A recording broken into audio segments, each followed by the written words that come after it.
ಇವತ್ತು ನಾವು ಯಾವ್ದು ಕುರಿತಾಗಿ ನೋಡೋಣ ಅಂದರೆ ಆಸೆ. ಆಸೆಗೂ ದುರಾಸೆಗೂ ತುಂಬ ಚಿಕ್ಕ ಲೈನ್ ಇದೆ. ಯಾಕಂದರೆ ದುರಾಸೆ ಅನ್ನೋದು ಈಸಿಯಾಗಿ ಗೊತ್ತಾಗ್ಬಿಡುತ್ತೆ ಎಷ್ಟೋ ಜನರಿಗೇನು. ದುರಾಸೆ ಅನ್ನೋದು ಸುಲಭವಾಗಿ ಅರ್ಥ ಆಗುವಂಥ ವಿಷಯ. ಆದರೆ ಆಸೆ ಅನ್ನೋದು ದುರಾಸೆಯಾಗಿ ಮಾರ್ಪಡುವಾಗ ಯಾವ ರೀತಿ ಮಾರ್ಪಡುತ್ತೆ? ನಮ್ಮಲ್ಲಿ ಇರುವುದು ಆಸೆನ ದುರಾಸೆನ ಅರ್ಥ ಮಾಡ್ಕೊಳ್ಳೋಣ. ಯಾಕಂದರೆ ಕೊಲೋಷನ್ಸ್ 3:5 ಕೊಲೋಷನ್ಸ್ 3 ತಗೊಳ್ಳಿ. ಕೊಲೋಷನ್ಸ್ 3ರಲ್ಲಿ 5-6 ಓದಿ, ನಿಮ್ಗೆ ಅರ್ಥ ಆಗುತ್ತೆ. ಕೊಲೋಷನ್ಸ್ 3:5 ಮತ್ತು 6. ಕೊಲೋಷಿಯನ್ಸ್ 3ನೇ ವಚನ 5-6. ಆದುದರಿಂದ ನಿಮ್ಮಲ್ಲಿರುವ ಭೂ ಸಂಬಂಧವಾದ ಭಾವಗಳನ್ನು ಸಾಯಿಸಿರಿ. ಜಾರತ್ವ, ಬಂಡುತನ, ಕಾಮ ಅಭಿಲಾಷೆ, ದುರಾಸೆ, ವಿಗ್ರಹ ಆರಾಧನೆಗೆ ಸಮವಾಗಿರುವ ಲೋಭ ಇವುಗಳನ್ನು ವಿಸರ್ಜಿಸಿಬಿಡಿ. ವಿಗ್ರಹ ಆರಾಧನೆಗೆ ಸಮವಾಗಿರುವ ದುರಾಸೆ. ಲೋಭ ಅನ್ನೋದಕ್ಕಿಂತ ದುರಾಸೆ ಅಂತೇಳಿ ನಿಮ್ಗೆ ಈಸಿಯಾಗಿ ಅರ್ಥ ಆಗುತ್ತೆ. ಏನಂತ ಹೇಳ್ತಾ ಇದ್ದಾರೆ ಪೌಲು ಕೊಲೋಷ್ಯ ಸಭೆಗೆ ಬರೆಯುವಾಗ ಏನಂತ ಬರೀತಾ ಇದ್ದಾರೆ? ನಿಮಗೆ ವಿಗ್ರಹಕ್ಕೆ ಸಮಾನವಾದ ದುರಾಸೆ. ದುರಾಸೆಯನ್ನು ಏನಕ್ಕೆ ಸಮಾನವಾಗಿಟ್ಟಿದ್ದಾರೆ? ವಿಗ್ರಹ. ಆಯ್ತು, ಕಂಟಿನ್ಯೂ ಮಾಡಿ ವಾಕ್ಯವನ್ನು. ಇವುಗಳ ನಿಮಿತ್ತ ದೇವರ ಕೋಪವು ಉಂಟಾಗುತ್ತದೆ. ಇವುಗಳ ನಿಮಿತ್ತ ದೇವರ ಕೋಪ ಉಂಟಾಗುತ್ತೆ. ಇಷ್ಟೇ ಇವತ್ತಿನ ವಾಕ್ಯ, ಇಷ್ಟೇ. ಯಾವ ರೀತಿ ದೇವರು ಈ ದುರಾಸೆಯನ್ನು ವಿಗ್ರಹತನಕ್ಕೆ ಸಮಾನವಾಗಿಟ್ಟಿದ್ದಾರೆ. ಇಷ್ಟೋ ವಿಷಯಗಳನ್ನ ಅರ್ಥ ಮಾಡ್ಕೊಬೇಕಾದ್ರೆ ದೇವರ ವಾಕ್ಯದಲ್ಲಿ ಹಳೆಯ ಒಡಂಬಡಿಕೆಯಲ್ಲಿ ವಿಗ್ರಹಗಳಾಗಿದ್ರು. ಲಾಸ್ಟ್ ವೀಕ್ ಸ್ಟಾರ್ಟ್ ಮಾಡುವಾಗಲೂ ಇದನ್ನು ಕುರಿತಾಗಿ ಮಾತಾಡೋದೇನಂತಾರೆ, ವಿಗ್ರಹಗಳು ಯಾವ ರೀತಿ ಅವರು ಅದಕ್ಕೆ ಬಲಿಪೀಠ ಕಟ್ತಿದ್ರು. ಇವತ್ತು ನಾವೇನು ಮಾಡ್ತಾ ಇದ್ದೀವಿ, ಬೇರೆ ಜಾಗಗಳಲ್ಲಿ ನಮ್ಮ ಬಲಿಪೀಠವನ್ನು ಕಟ್ಟಿದ್ದೀವಿ ಅಂತ. ಆದರೆ ಈ ಬಲಿಪೀಠವನ್ನು ಕಟ್ಟಿರುವುದು ಯಾವುದಕ್ಕೆ ಸಮಾನ ಅಂತ ಎಲ್ಲಿಗೆ ಹೇಳ್ತಾ ಇದ್ದಾರೆ? ದುರಾಸೆ ಎನ್ನುವುದು ವಿಗ್ರಹ ಆರಾಧನೆಗೆ ಸಮಾನ ಅಂತ ಇದ್ದಾರೆ. ಬೇರೆ ಅಷ್ಟು ವಿಷಯಗಳನ್ನೇನು ಏನೆಲ್ಲ ವಿಷಯ ಹೇಳ್ತಾ ಇದ್ದಾರೆ ನೋಡಿ, ಅದರಲ್ಲಿ ಒಂದು ಲಿಸ್ಟ್ ಹಾಕಿದ್ದಾರೆ. ಏನಂತ? ಅಶುದ್ಧವಾಗಿರುವುದು, ಕಾಮ ಅಭಿಲಾಷೆ, ಇದೆಲ್ಲವನ್ನೂ ಹೇಳಿ, ಆದರೆ ಲಾಸ್ಟಲ್ಲಿ ಇರುವಂಥ ಒಂದು ವಿಷಯವನ್ನು ಮಾತ್ರ ಏನಂತ ಹೇಳ್ತಾ ಇದ್ದಾರೆ? ದುರಾಸೆಯನ್ನು ಮಾತ್ರ ಏನಂತ ಹೇಳ್ತಾ ಇದ್ದಾರೆ? ವಿಗ್ರಹ ಆರಾಧನೆಗೆ ಸಮಾನ ಅಂತ. ಸೊ ನಮ್ಮಲ್ಲಿ ಇರುವುದು ಆಸೆನ ದುರಾಸೆನ? ಎಷ್ಟೋ ವಿಷಯಗಳು ನಾವು ದೇವರ ಹತ್ರ ಕೇಳುವಾಗ ಆಸೆಯಿಂದ ಕೇಳ್ತೀವಿ, ಆ ದುರಾಸೆಯಾಗಿ ಯಾವಾಗ ಮಾರ್ಪಡುತ್ತೆ ಇದನ್ನು ಅರ್ಥ ಮಾಡ್ಕೊಳ್ಳೋಣ. ಇದಕ್ಕೆ ಬೆಸ್ಟ್ ಎಕ್ಸಾಂಪಲ್ ಎಲ್ಲಿದೆ ಅಂದರೆ, ಮೊದಲು ನಾವು ಎಲ್ಲಿ ಓದೋಣ, ಈ ವಿಗ್ರಹ ಆರಾಧನೆಯನ್ನು ಅರ್ಥ ಮಾಡ್ಕೊಳ್ಳೋಣ. ಸ್ಟಾರ್ಟಿಂಗಲ್ಲಿ ನಮ್ಗೆ ವಿಗ್ರಹ ಆರಾಧನೆ ಇಸ್ರೇಲ್ ಜನರಲ್ಲಿ ನಮಗೆ ತಿಳಿದು ಬರೋದೆಲ್ಲಿ? ಎಕ್ಸಡಸ್ 32. ಎಕ್ಸಡಸ್ಗೆ ಏನು ಹೇಳ್ತೀರಾ? ವಿಮೋಚನಾ ಕಾಂಡ 32ನೇ ಅಧ್ಯಾಯ 1-5 ಓದಿ. ವಿಮೋಚನಾ ಕಾಂಡ, ಎಕ್ಸಡಸ್ 32 1-5.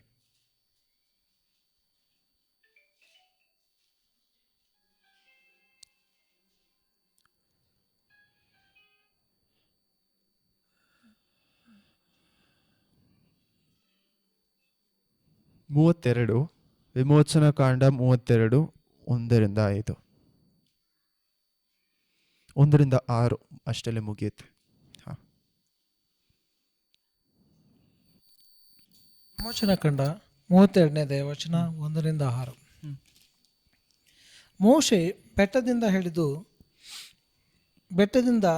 ಇಳಿಯದೆ ತಡ ಮಾಡಿದ್ದನ್ನು ಇಸ್ರೇಲರು ನೋಡಿ.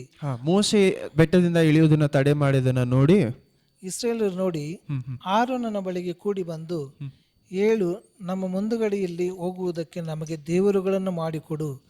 ಐಗುಪ್ತ ದೇಶದಿಂದ ನಮ್ಮನ್ನು ಕರೆದುಕೊಂಡು ಬಂದ ಆ ಮೋಶೆ ಏನಾದನೋ ಗೊತ್ತಿಲ್ಲ ಎಂದು ಹೇಳಿದರು.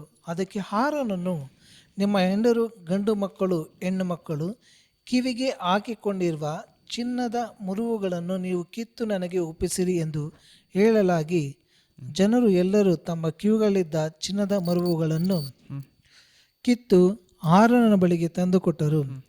ಅವನು ಆ ಚಿನ್ನವನ್ನು ತನ್ನ ವಶಕ್ಕೆ ತೆಗೆದುಕೊಂಡು ಬಸವನ ಆಕಾರವನ್ನು ಉಳಿಯಿಂದ ರೂಪಿಸಿ ಎರಕ ವಹಿಸಲಾಗಿ, ಅವರು ಇಸ್ರಾಯೇಲರೇ ನೋಡಿರಿ, ಇದೇ ನಿಮ್ಮನ್ನು ಐಗುಪ್ತ ದೇಶದಿಂದ ಕರೆದುಕೊಂಡು ಬಂದ ದೇವರು ಎಂದು ಹೇಳಿದರು. ಆರೋನನು ಅದನ್ನು ನೋಡಿ ಬಸವನಿಗೆ ಎದುರಾಗಿ ಯಜ್ಞವೇದಿಯನ್ನು ಕಟ್ಟಿಸಿ, ನಾಳೆ ಕರ್ತರಿಗೆ ಉತ್ಸಾಹವಾಗಬೇಕು ಎಂದು ಪ್ರಕಟಿಸಿದನು. ಆದುದರಿಂದ ಮರುದಿನದಲ್ಲಿ ಜನರು ಬೆಳಿಗ್ಗೆ ಎದ್ದು ಸರ್ವಾಂಗ ಹೋಮಗಳನ್ನು ಸಮಾಧಾನ ಯಜ್ಞಗಳನ್ನು ಸಮರ್ಪಿಸಿದರು. ಜನರು ಉಣ್ಣುವುದಕ್ಕೂ ಕುಡಿಯುವುದಕ್ಕೂ ಕೂತುಕೊಂಡರು. ಆಮೇಲೆ ಎದ್ದು ಕುಣಿದಾಡಿದರು. ಆಮೇಲೆ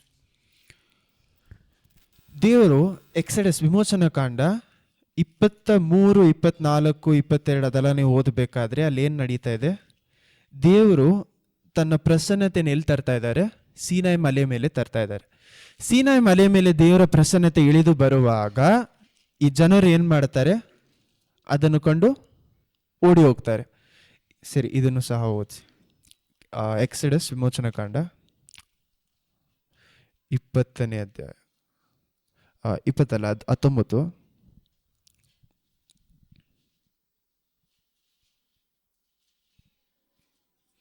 ಹತ್ತೊಂಬತ್ತರಲ್ಲಿ ದೇವ್ರು ನಾನು ಬಂದು ಅವ್ರನ್ನ ಪರೀಕ್ಷೆ ಮಾಡ್ತೀನಿ ಅಂತಾರಲ್ಲ, 10ನೇ ವಾಕ್ಯ. ವಿಮೋಚನಾ ಕಂಡ 19ನೇ ಅಧ್ಯಾಯ ವಚನ 10ರಿಂದ.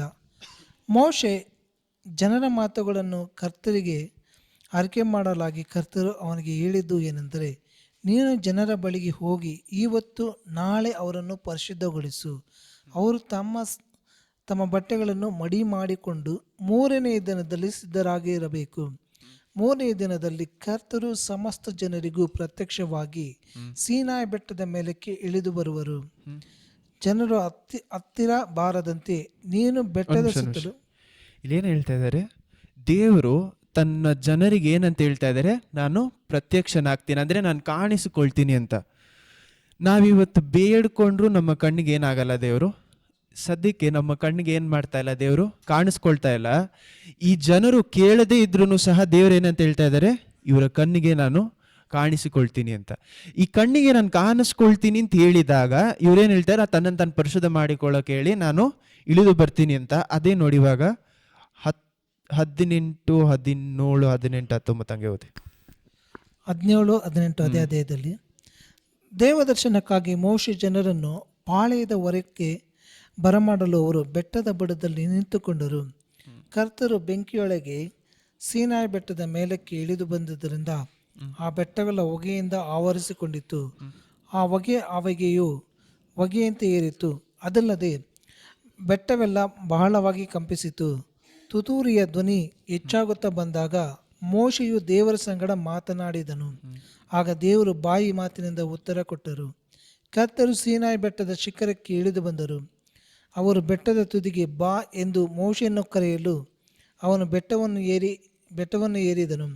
ಆಗ ಕರ್ತರು ಮೋಶೆಗೆ, ನೀನು ಇಳಿದು ಹೋಗಿ ಜನರನ್ನು ಎಚ್ಚರಿಸಬೇಕು. ಅವರು ನೋಡಬೇಕೆಂಬ ಆಸೆಯಿಂದ ಕರ್ತರ ಹತ್ರಕ್ಕೆ ಮೇರೆಯನ್ನು ದಾಟಿ ಬಂದರು. ಹಾಗೆ ಬಂದರೆ ಬಹುಜನ ನಾಶವಾಗುವರು. ಕರ್ತರ ಸನ್ನಿಧಿಗೆ ಸೇರುವ ಯಾಜಕರು ತಮ್ಮನ್ನು ನೋಡಿ, ಮೊದಲು ಇಲ್ಲೇನಾಗ್ತಾ ಇದೆ ಅಂದ್ರೆ, ದೇವರನ್ನು ನೋಡಿ ಈ ಜನರು ಏನಾಗ್ತಾರೆ? ಹೆದರ್ತಾರೆ, ಭಯಪಟ್ಟು ಏನು ಹೇಳ್ತಾರೆ? ನೀನೇ ಹೋಗಿ ದೇವ್ರ ಹತ್ರ ಮಾತಾಡಿ ನಮಗೇನು ಬೇಕೋ ಅದು ನನಗೆ ಹೇಳಿ. ನೀವು ಕಂಟಿನ್ಯೂಸ್ ಆಗಿ ನೀವು ಎಕ್ಸೆಡಸ್ ಓದಿರಿ ಅರ್ಥ ಆಗುತ್ತೆ. ಈ ವಿಮೋಚನಾ ಕಾಂಡ ಓದಬೇಕಾದ್ರೆ ಅಲ್ಲಿ ಏನು ಹೇಳ್ತಾರೆ? ದೇವರು ಅವರ ಮಕ್ಕಳನ್ನು ನೋಡಬೇಕು ಅಂತ ಇಳಿದು ಬರುವಾಗ ಈ ಜನರು ಏನಂತ ಹೇಳ್ತಾರೆ? ಭಯಪಟ್ಟು ನಾವು ದೇವರ ಪ್ರಸನ್ನತೆಗೆ ಬರಲ್ಲ, ಮೋಸೆ ನೀನೇ ಹೋಗಿ ಏನು ಮಾಡು, ನಮಗೋಸ್ಕರ ಕೇಳಿ, ಬೇರೆ ನಮಗೋಸ್ಕರ ಒಂದು ರೆಪ್ರೆಸೆಂಟೇಟಿವಿಟಿ ಏನು ಮಾಡು, ನೀವು ಹೋಗಿ ಕೇಳ್ಕೊಳ್ಳಿ, ನಾನು ಬರಲ್ಲ ಅಂತ. 24ನೇ ವಾಕ್ಯ ಮುಖ್ಯವಾದ ವಾಕ್ಯ. ಅದರಲ್ಲಿ ಮೋಸೆಯನ್ನು ಆರೋನನನ್ನು ದೇವರೇನಂತ ಮಾಡ್ತಾರೆ? ಮಲೆ ನೇರಿ ಬಾ ಅಂತಾರೆ. ನೋಡಿ 24 ಮಾತ್ರ ಓದಿ. ಕರ್ತರು ಅವನಿಗೆ, ನೀನು ಇಳಿದು ಹೋಗಿ ಆರೋನನ್ನು ಕರೆದುಕೊಂಡು ಮೇಲಕ್ಕೆ ಬಾ. ಆದರೆ ಯಾಜಕರು ಜನರು ಆ ಮೇರೆಯನ್ನು ದಾಟಿ ಕರ್ತರ ಹತ್ತಿರ ಬರಕೂಡದು. ದಾಟಿದರೆ ಕರ್ತರು ಅವರನ್ನು ಪಕ್ಕನೆ ಸಂಹಾರ ಮಾಡರು. ಯಾರಿಗೇನಂತ ಹೇಳ್ತಾ ಇದ್ರೆ 24ರಲ್ಲಿ ಆರೋನನನ್ನು ಮೋಸೆಯನ್ನು ಮೇಲಕ್ಕೆ ಎಲ್ಲಿಗೆ ಬಾ ಅಂತ ಇದ್ದಾರೆ? ಸೀನಾಯಿ ಬೆಟ್ಟದ ಮೇಲೆ.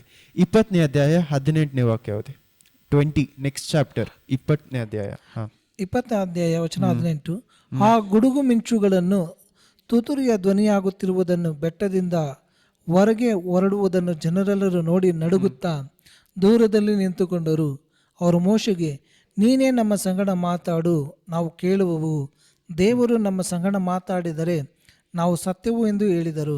ನೋಡಿ, ಅದಕ್ಕೆ ನೀವೇನೇನ್ ಮಾಡು, ನಮ್ಮ ಜೊತೆ ಮಾತಾಡು. ದೇವ್ರು ನಮ್ಮ ಜೊತೆ ಮಾತಾಡಿದ್ರೆ ನಾವು ಸತ್ತ ಹೋಗ್ತೀವಿ. ಕಣ್ಣು ಮಾಡಿ 20. ಅದಕ್ಕೆ ಮೋಶೆ, ಭಯಪಡಬೇಡಿರಿ, ದೇವರು ನಿಮ್ಮನ್ನು ಪರೀಕ್ಷಿಸಬೇಕೆಂತಲೂ ತನಗೆ ಭಯಪಟ್ಟು ನೀವು ಪಾಪವನ್ನು ಮಾಡದೆ ಇರಬೇಕೆಂದಲೂ ಬಂದಿದ್ದಾರೆ ಅಂದನು. ಜನರು ದೂರದಲ್ಲಿ ನಿಂತಿದ್ದರು. ಮೋಶೆಯೋ ದೇವರು ಇರುವ ಆ ಕಾರ್ಗತ್ತಿನ ಸಮೀಪಕ್ಕೆ ಸೇರಿದನು. ಆಮೆನ್. ಮೋಸೆ ನೋಡಿ ಏನ್ ಮಾಡ್ತಾ ಇದ್ದಾರೆ, ಮೋಸೆ ಆ ಜನರನ್ನ ನೋಡಿ ಏನ್ ಹೇಳ್ತಾರೆ, ದೇವರು ನಿಮ್ಮನ್ನು ಪರೀಕ್ಷೆ ಮಾಡೋದಕ್ಕೋಸ್ಕರ ಬಂದಿದ್ದಾರೆ. ಏನಕ್ಕೋಸ್ಕರ? ನೀವು ಪಾಪ ಮಾಡದೆ ನಿಮ್ಮ ಜೀವನವನ್ನು ಬಾಳ್ಬೇಕು ಅಂತ ದೇವರು ನಿಮ್ಮನ್ನು ಪರೀಕ್ಷೆ ಮಾಡಬೇಕು ಅಂತ ಬಂದಿದ್ದಾರೆ ಅಂತ ಹೇಳುವಾಗ ಆ ಜನರು ಏನಂತ ಹೇಳ್ತಾರೆ ಸ್ಟಾರ್ಟಿಂಗ್ ಅಲ್ಲೇ, ನಾವು ದೇವ್ರ ಜೊತೆ ಎಲ್ಲ ಮಾತಾಡೋಕ್ಕಾಗಲ್ಲ, ನಾವೇನ್ ಮಾಡ್ತೀವಿ, ನಿನ್ನ ಜೊತೆನೇ ಮಾತಾಡ್ಕೊಳ್ತೀವಿ, ನೀವೇನ್ ಮಾಡೋದು, ನೀನ್ ದೇವ್ರ ಹತ್ರ ಹೋಗಿ ಮಾತಾಡು ಅಂತ. ಆದ್ರೆ ಅದೇ 19ನೇ ಅಧ್ಯಾಯದಲ್ಲಿ ಲಾಸ್ಟ್ ವಾಕ್ಯ ಏನ್ ಹೇಳ್ತಾ ಇದೆ, ಮೋಸೆಯನ್ನು ಆರೋನನನ್ನು ದೇವ್ರು ಏನ್ ಮಾಡ್ತಾ ಇದ್ದಾರೆ, ಬೆಟ್ಟ ಏರಿ ಬಾ ಅಂತ ಇದ್ದಾರೆ. ನಾವು ಅರ್ಥ ಮಾಡ್ಕೊಬೇಕಾದ್ರೆ ಇಲ್ಲಿ ಇದೇ ಇವಾಗ ನೀವು ಓದಬೇಕಾದ್ರೆ 32 ಓದಬೇಕಾದ್ರೆ ಮಲೆ ಮೇಲೆ ಯಾರಿದ್ರು? ಮೋಸೆ ಮಾತ್ರ. ಆರೋನ್ ಏನ್ ಮಾಡ್ತಾ ಇದ್ದಾನೆ? ಜನರ ಜೊತೆ ಇದ್ದು ಕೆಳಗಡೆ ಏನ್ ಮಾಡ್ತಾ ಇದ್ದಾನೆ ಆರೋನನು? ವಿಗ್ರಹ ಆರಾಧನೆ. ಬಸವನನ್ನು ಏನ್ ಮಾಡ್ತಾ ಇದ್ದಾನೆ? ಒಂದು ಇಮೇಜ್ ಮಾಡಿ ವಿಗ್ರಹ ಆರಾಧನೆ ಮಾಡ್ತಾ ಇದ್ದಾರೆ. ಮೋಸೆ ಏನ್ ಮಾಡ್ತಾ ಇದ್ದಾನೆ 40 ದಿವಸ? ದೇವ್ರ ಜೊತೆ ಇದ್ದಾನೆ. ದೇವ್ರ ಜೊತೆ ಮಾತಾಡ್ತಾ ಇರ್ಬೇಕಾದ್ರೆ ಜೊತೆಲಿ ಇದ್ದಿದ್ದು ಯಾರು? ಯೋಶುವ. ಆರೋನನ್ನು ಮೋಸೆಯನ್ನು ದೇವ್ರ ಮೇಲೆ ಕರೆದಿರುವಾಗ ಮೇಲೆ ಹೋಗಿದ್ಯಾರು? ಮೋಸೆ ಮತ್ತೆ ಜೋಶುವ. ದೇವರ ಪ್ರಸನ್ನತೆಯಲ್ಲಿ ತನ್ನ ಸಮಾಧಾನ ಸಂತೋಷವನ್ನು ಕಂಡುಕೊಂಡಿದ್ಯಾರು? ಮೋಸೆ. ಜನರ ಮಧ್ಯದಲ್ಲಿ ತನ್ನ ಸಂತೋಷವನ್ನು ಕಂಡಿದ್ಯಾರು? ಆರೋನನು. ಜನರನ್ನು ಮೆಚ್ಕೊಳ್ಬೇಕು ಅಂತ, ಜನರು ತನ್ನಲ್ಲಿ ಸಂತೋಷ ಕೊಡ್ತಾರೆ ಅಂತ, ಜನರು ಮತ್ತೆ ಈ ಜನರಲ್ಲಿ ಇರುವಂತ ಆ ಒಂದು ವಸ್ತುಗಳು ಏನ್ ಮಾಡ್ತಾ ಇದೆ, ಆರೋನನಿಗೆ ಸಮಾಧಾನ ಸಂತೋಷ ಕೊಡ್ತಾ ಇದೆ. ಮೋಸೆಗೆ ಸಮಾಧಾನ ಸಂತೋಷ ಯಾರ ಹತ್ರದಿಂದ ಸಿಗ್ತಾ ಇದೆ? ಯೇಸು, ದೇವರ ಪ್ರಸನ್ನತೆಯಲ್ಲಿ. ಎಷ್ಟೋ ಜನರಿಗೆ ತಮ್ಮ ವಿಗ್ರಹಗಳಾಗಿ ಮಾರ್ಪಡಿಸೋದಕ್ಕೆ ಕಾರಣ, ಅಥವಾ ತಮ್ಮ ಜೀವನದಲ್ಲಿ ಆಸೆಗಳು ದುರಾಸೆಯಾಗಿ ಮಾರ್ಪಡುವುದಕ್ಕೆ ಕಾರಣ, ತಮ್ಮ ಸಮಾಧಾನ, ತನ್ನ ಸಂತೋಷ, ತಮ್ಮ ಸಂಪೂರ್ಣತೆ ಯಾರ ಹತ್ರದಿಂದ ಪಡ್ಕೊಳ್ತಾ ಇದ್ದಾರೆ? ಒಂದು ಜನರು ಅಥವಾ ವಸ್ತುಗಳು. ಈ ಜನರು ಮತ್ತೆ ವಸ್ತುಗಳಿಂದ ತಮ್ಮ ಸಂತೋಷವನ್ನು, ಸಮಾಧಾನವನ್ನು ಪಡೆದುಕೊಳ್ಳುವಂತ ಮನುಷ್ಯರಿಗೆ ಇರುವಂತ ಪ್ರಾಬ್ಲಮ್ ಏನು? ಎಷ್ಟೇ ಮಾಡಿದ್ರೆ ಏನಾಗಲ್ಲ, ಸಾಕಾಗಲ್ಲ. ಎಷ್ಟೇ ಪಡೆದುಕೊಂಡ್ರೆ ಏನಾಗಲ್ಲ, ಸಾಕಾಗಲ್ಲ. 1 ತಿಮೋಥಿ 6ನೇ ವಚನ 5ರಿಂದ ಇದಲ್ಲದೆ ಬುದ್ಧಿಗಟ್ಟು ಸತ್ಯ ವೀಣಹೀನರಾಗಿದ್ದು ದೇವ ಭಕ್ತಿಯನ್ನು ಲಾಭ ಸಾಧವೆಂದು ಎಣಿಸುವ ಈ ದೇವ ಭಕ್ತಿಯನ್ನು, ದೇವರಿಗೆ ಭಯಪಡುವುದನ್ನು, ಅಥವಾ ನಾನು ಡೈಲಿ ದೇವರ ವಾಕ್ಯವನ್ನು ಹುಡುಕುವುದು, ಪ್ರಾರ್ಥನೆ ಮಾಡುವುದನ್ನು ಲಾಭ ಸಾಧನವೆಂದೆನಿಸುವ, ಹಂಗಂದ್ರೆ ಕಾಸು ಮತ್ತೆ ದೇವರ ಹತ್ರದಿಂದ ಆಶೀರ್ವಾದ ಪಡೆದುಕೊಳ್ಬೇಕು ಅಂತ ಎನಿಸುವ ಈ ಮನುಷ್ಯರಲ್ಲಿ ನಿತ್ಯವಾದ ಕಚ್ಚಾಟಗಳು ಉಂಟಾಗುತ್ತವೆ. ನಿತ್ಯವಾದ ಕಂಟಿನ್ಯೂ ಮಾಡಿ ವಾಕ್ಯ. ಸತ್ಪುಷ್ಟಿ ಸಹಿತವಾದ ಭಕ್ತಿಯು ದೊಡ್ಡ ಲಾಭವೇ ಸರಿ. ನಾವು ಲೋಕದೊಳಗೆ ಏನು ತೆಗೆದುಕೊಂಡು ಬರಲಿಲ್ಲವಷ್ಟೇ, ಅದರೊಳಗಿಂದ ಏನು ತೆಗೆದುಕೊಂಡು ಹೋಗಲಾರೆವು. ನಮಗೆ ಅನ್ನ ವಸ್ತ್ರಗಳು ಇದ್ದರೆ ಸಾಕು.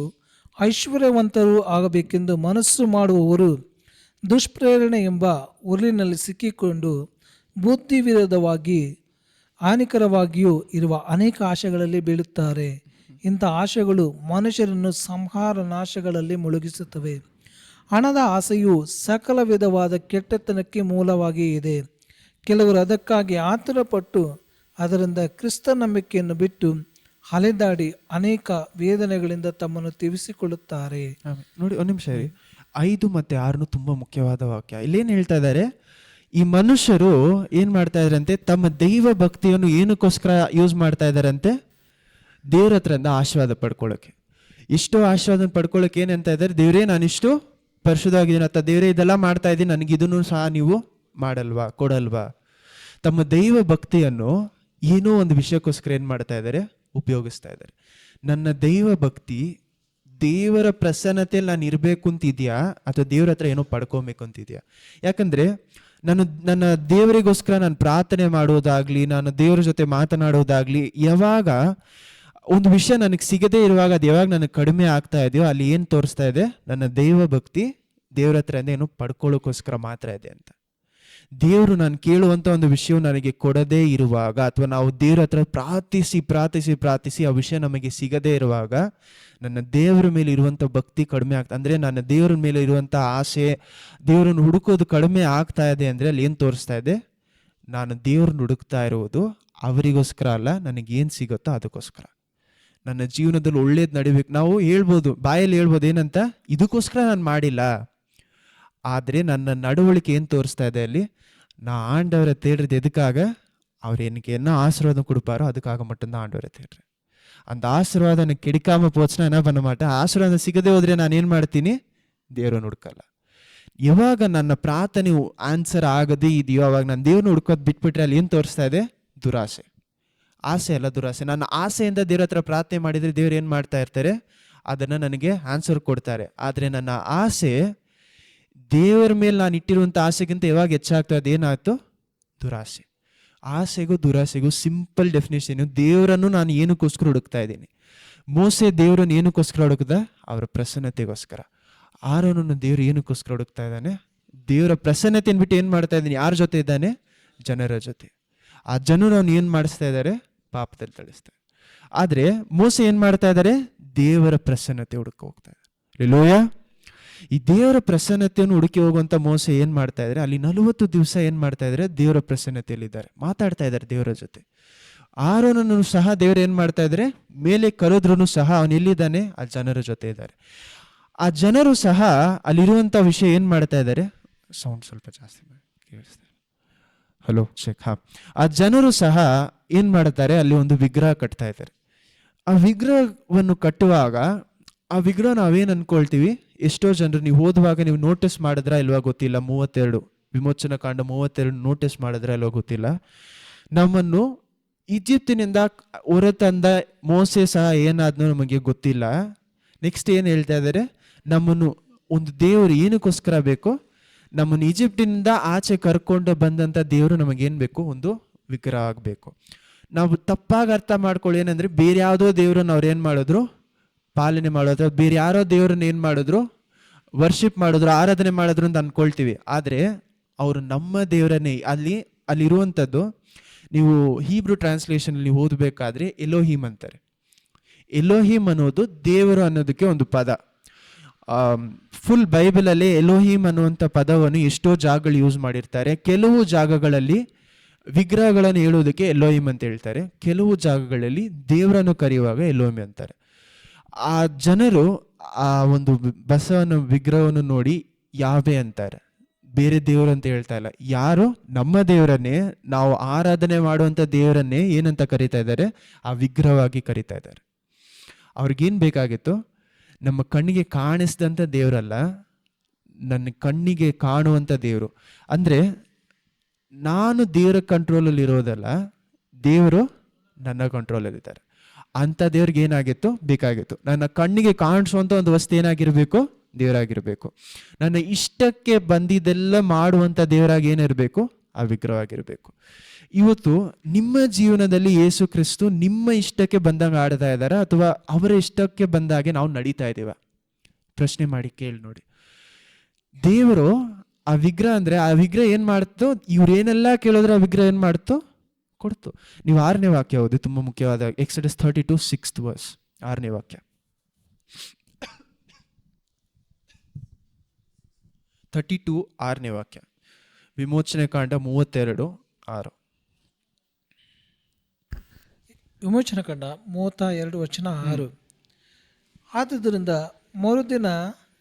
ಮರುದಿನದಲ್ಲಿ ಜನರು ಬೆಳಿಗ್ಗೆ ಎದ್ದು ಸರ್ವಾಂಗ ಹೋಮಗಳನ್ನು ಸಮಾಧಾನ ಯಜ್ಞಗಳನ್ನು ಸಮರ್ಪಿಸಿದರು. ಜನರು ಉಣ್ಣುವುದಕ್ಕೂ ಕುಡಿಯುವುದಕ್ಕೂ ಕೂತುಕೊಂಡರು. ಆಮೇಲೆ ಎದ್ದು ಕುಣಿದಾಡಿದರು. ಕಂಟಿನ್ಯೂ ಮಾಡಿ. ಹೀಗಿರಲಾಗಿ ಕರ್ತರು ಮೋಶೆಗೆ, ನೀನು ಬೆಟ್ಟದಿಂದ ಇಳಿದು ಹೋಗು, ಐಗುಪ್ತ ದೇಶದಿಂದ ನೀನು. ನೋಡಿ ಇದರಲ್ಲಿ ಆಕ್ಚುಲಿ ಫುಲ್ ಟ್ರಾನ್ಸ್ಲೇಷನ್ ಇಲ್ಲ. ಇದರಲ್ಲಿ ಅವ್ರೇನ್ ಮಾಡ್ತಾ ಇದಾರೆ ಅಂದ್ರೆ, ಎದ್ದು ಕುಣಿದಾಡಿ ಏನ್ ಮಾಡ್ತಾರೆ? ಫುಲ್ ಪಾಪದಲ್ಲಿ ಹೋಗ್ತಾರೆ. ಆ ಜನರು ಏನ್ ಮಾಡ್ತಾರೆ? ಆ ವಿಗ್ರಹದ ಪಕ್ಕದಲ್ಲಿ ಕೂತ್ಕೊಂಡು ಸಂಪೂರ್ಣವಾಗಿ ಪಾಪದಲ್ಲಿ ಹೋಗ್ತಾರೆ. ಅವ್ರು ಹೋಗೋದಕ್ಕೆ ಕಾರಣ ಏನು? ಅವ್ರೇನ್ ಮಾಡ್ತಾ ಇದಾರೆ? ಆ ವಿಗ್ರಹವನ್ನು ಆರಾಧನೆ ಮಾಡಿ, ಕಣ್ಣಿಗೆ ಕಾಣಿಸಿದಂಥ ದೇವ್ರು ಬೇಡ, ನಾನು ಕೇಳುವುದೆಲ್ಲವನ್ನು ಕೊಡುವಂಥ ದೇವರು ಬೇಕು. ಯಾಕಂದ್ರೆ ಅವ್ರು ಮೊದಲು ದೇವರನ್ನು ನೋಡಿ ಏನ್ ಮಾಡ್ತಾ ಇದ್ದಾರೆ?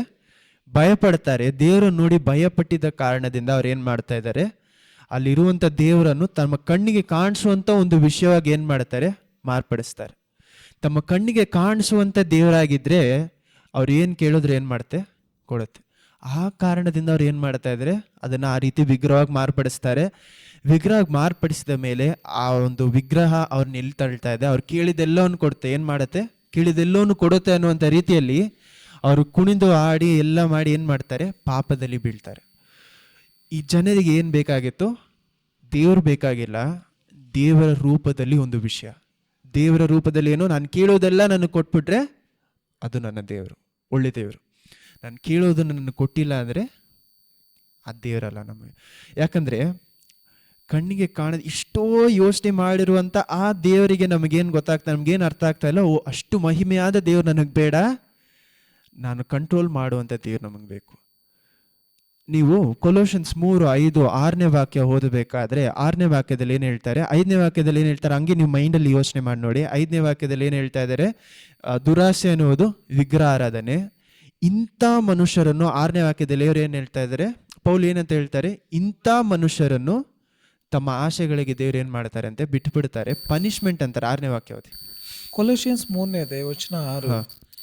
ಇವುಗಳ ನಿಮಿತ್ತ ದೇವರ ಕೋಪವು ಉಂಟಾಗುತ್ತದೆ, ದೇವರ ಕೋಪ ಉಂಟಾಗುತ್ತದೆ. ಪೂರ್ವದಲ್ಲಿ ನೀವು ಸಹ. ಸರಿ, ಓಕೆ, ಸಾಕು. ಇವುಗಳ ನಿಮಿತ್ತ, ಯಾವಗಳ ನಿಮಿತ್ತ? ಈ ವಿಗ್ರಹ ಆರಾಧನೆ, ದೇವರು ಅಸಹ್ಯವಾಗಿ ನೋಡುವಂತ ಒಂದು ವಿಷಯ ಯಾವುದು? ವಿಗ್ರಹ ಆರಾಧನೆ.